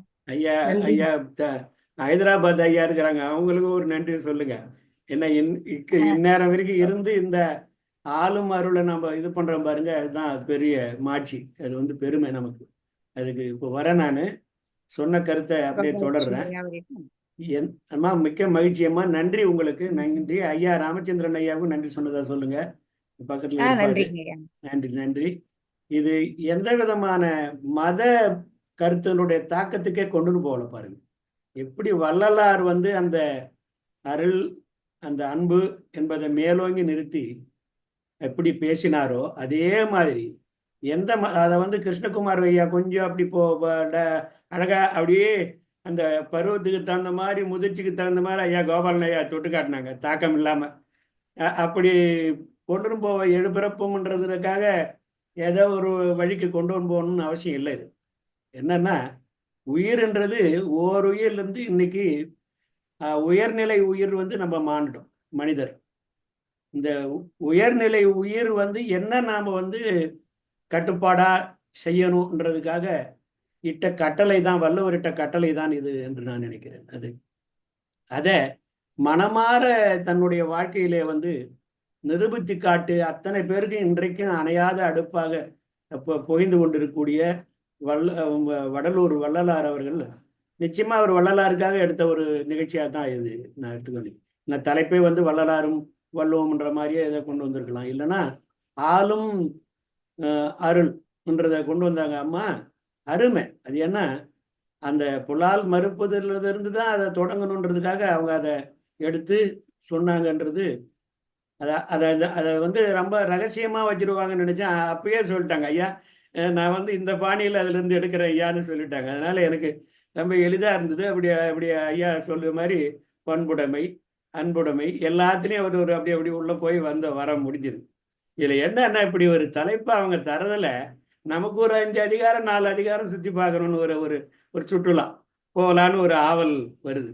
அப்படி ஆவலை தூண்டக்கூடிய அளவிலும் இருந்ததம்மா உங்களுடைய உரை. உண்மையிலேயே சிறப்பு. என்னைக்குமே அதை நீங்க வந்து தயார் நேற்று கேட்குறாங்க, ஐயா இருக்குமா இன்னும் அழைப்புதல் வரலன்ட்டு. அழைப்புதல் தான் சொன்னேன், நீங்க வருவதற்கு கொஞ்சம் காலதாமதமாச்சு. அவங்க அம்மையார் வந்து வேற ஒரு விழாவுக்கு போயிட்டாங்க. அங்கே போயிட்டா அங்கேருந்து எனக்கு பதில் அளிக்கிறாங்க. என்ன அளிக்கிறாங்கன்னா, ஐயா இல்லத்துக்கு வந்த உடனே நான் அந்த அழைப்பை தயார் செய்து அனுப்பிடுறேன் அப்படின்றாங்க. எனக்கு உங்களுக்கு நான் திரும்ப தொந்தரவு பண்ண விரும்பலை. ஏன்னா வேகம் பிடித்து விட்டது உரை. நான் என்ன வேகத்தை குறைக்கவா இன்னும் கூட ஏற்றவான்னு கேட்குறாங்க. அப்படி பார்க்குறப்ப ஒரு அளவுகோல் வச்சு அவங்க வந்து உரையை ஆற்றுவாங்கன்னு பேச்சிலேருந்தே நான் அதை கண்டுபிடிச்சேன். உண்மையிலேயே அதை மறக்க முடியாத ஒரு நிலைமை. மிக்க பாராட்டுக்குரியதம்மா அது. நிச்சயமா அதில் ஒன்று சொன்னீங்கல்ல, எந்த மதத்தையும் எதையும் தொடாமல் வள்ளலாரை தொட்டைங்க பாருங்க. அன்பிற்கே அடிமையானவர்கள் மகாத்மா காந்தியிலிருந்து அகிம்சை என்பவர் மறுஉருவமாக வாழ்ந்தவர்களை எல்லாம் தொட்டு அவர் உதாரணமாக பேசுவார்கள். நீங்கள் இலக்கிய உலகிலேயே நாங்கள் அழகாக, அதாவது எப்படி சொல்றது, கடலில் நீராடினோமோ இல்லை குளிர்ந்த நீரோடையில் நீராடினோமோ தெரியாது, அப்படி ஒரு நீராட எங்களை வைத்து மகிழ்வித்து இந்த அருமையான உரையை தந்ததற்கு தங்களுக்கு என்னுடைய நன்றி பாராட்டுதலையும் மிக்க மகிழ்ச்சி. ஏன்னா இந்த காலத்துல இப்படியெல்லாம் கேட்கணும்னு தான் நாங்க உட்காந்துருக்கிற மொழிய அதே மகிழ்ச்சி. இந்த பேரன் பக்கத்துல வந்து போனான். சாதாரண நிலத்துல அவன் முகத்தை பார்க்காம நான் இருக்க மாட்டேன், ஆனா இங்க பார்த்துட்டே பேசுறேன்னு சொன்னா அப்படி ஒரு மகிழ்ச்சி. அதான் ஒரு நாளும் ஒரு உரையும் ஒரு தாய் ஒரு இது குழந்தையை ஈன்று கொடுக்கிற மாதிரி தான் நினைச்சு நாங்க மகிழ்ச்சி அடைகிறோம். அது நிச்சயமா ஐயா கோபாலன் ஐயா ஏற்றுக்கொள்வார்னு நினைக்கிறேன். அப்படித்தான் இதுல நாங்க ஈடுபாட்டோட இருக்கிறோம். அப்படி ஒரு உரை இன்றைக்கு எங்களுக்கு கிடைத்தது என்று மகிழ்ச்சி அடைகிறோம் அம்மா. உங்களுக்கு எங்களுடைய புகழ் மாலையின் சாற்றி உங்களுக்கு என்றும் பெருமை உண்டு. எங்களோடு இணைந்து பல ஊக்கங்களையும் ஆக்களையும் தர வேண்டும் என்று வேட்டி கேட்டுக்கொள்கிறேன். நீங்க எதனா சொல்லணும்னா சொல்லுங்க அம்மா. ஐயாவும் தயாரா இருக்காரு, கோபாலன் ஐயா. சொல்லுங்க ஐயா. அது அருள்னா இதுல வந்து சன்ஸ்கிரிட்ல அனுகிரகம் முடியுமோ. சோ அனுகிரகம் நாள் இன்னைக்கு அனுகிரக பிரதன், அனுகிரக பிரதா அப்படின்னு சொல்லுவாங்க, அனுகிரக பிரதான் அப்படின்னு சொல்லுவாங்க. அந்த மாதிரி ஞாபகம் வந்தது. அனுகிரகம் கிடைக்குதுன்னு அர்த்தம். அருள் என்பது இந்த சஹஸ்ரநாமத்துல எல்லா நான் போகல, இருந்தாலும் அதுதான் எனக்கு ஆரம்பத்துல இதே ராமஜெயம் நினைச்சிட்டு இருந்தேன். அந்த ஒரு நாமத்துக்கே அவ்வளவு பெரிய வெளிச்சம் அருள் கிடைக்குதுன்னு சொன்னா அதுதான் எங்களுடைய சில பேர் பேசுவாங்க, இது என்ன அது என்னன்னுவாங்க. எங்க சகசர நாமத்துல ஒரு நாமம் சொன்னாவே பல இதுவும் போச்சுன்னு சொல்றாங்களே அப்படின்னு சொல்லி அதை தான் நான் கோடிட்டு காட்டேன். எந்த விதமான மத கோட்பாடுக்கு ஒரு மாமன்றத்துல பேசுறேன்னா இல்லாம கொண்டு போறது ஒரு தெளிந்த நீரோடையால தான் முடியும். எல்லாராலையும் முடியாது. ஏன்னா எங்கெங்க போட்டு கசக்கிடுவாங்க. அது இப்படி கொண்டு போகக்கூடாது. நமக்கு அது அவசியம் இல்லை. ஏன்னா தாமரை குளத்தடாகத்தில் தான் இருக்குது. அந்த இலையை அதை தொட்டு கொண்டு தான் இருக்குது. அதுக்கு நானோ சயின்ஸ் எல்லாம் பேசுது, அங்கெல்லாம் போகல. திரும்ப சயின்ஸுக்கு போயிடுவார் நினைச்சிடுவாரு. அது மேல ஒரு மெழுகு, அது மேல அந்த சக்தி எல்லாம் இருக்குதுன்னு சொல்லிட்டு அந்த ஒரே ஒரு சொட்டு தண்ணி எடுத்து அப்படி பையன் விளையாடுறோம் குளத்துல இருக்கிறவங்க மேல போட்டான கூட உருண்டு ஓடி போய் தண்ணியில தான் கலந்துட முடியும், அந்த இலை மேல நிக்காது. அந்த மாதிரி தடாகத்தில் இருக்கக்கூடிய தாமரை இலைய போல அழகா அம்மா இப்படி செதுக்கி வடிச்சு பேசி முடிக்கிறீங்க பாருங்க. அதுதான் உங்ககிட்ட எங்களுக்கு ரொம்ப பிடிச்சதம்மா. மிக்க மகிழ்ச்சி. விடைபெறலான்னு நினைக்கிறேம்மா. விடைபெறலான்னு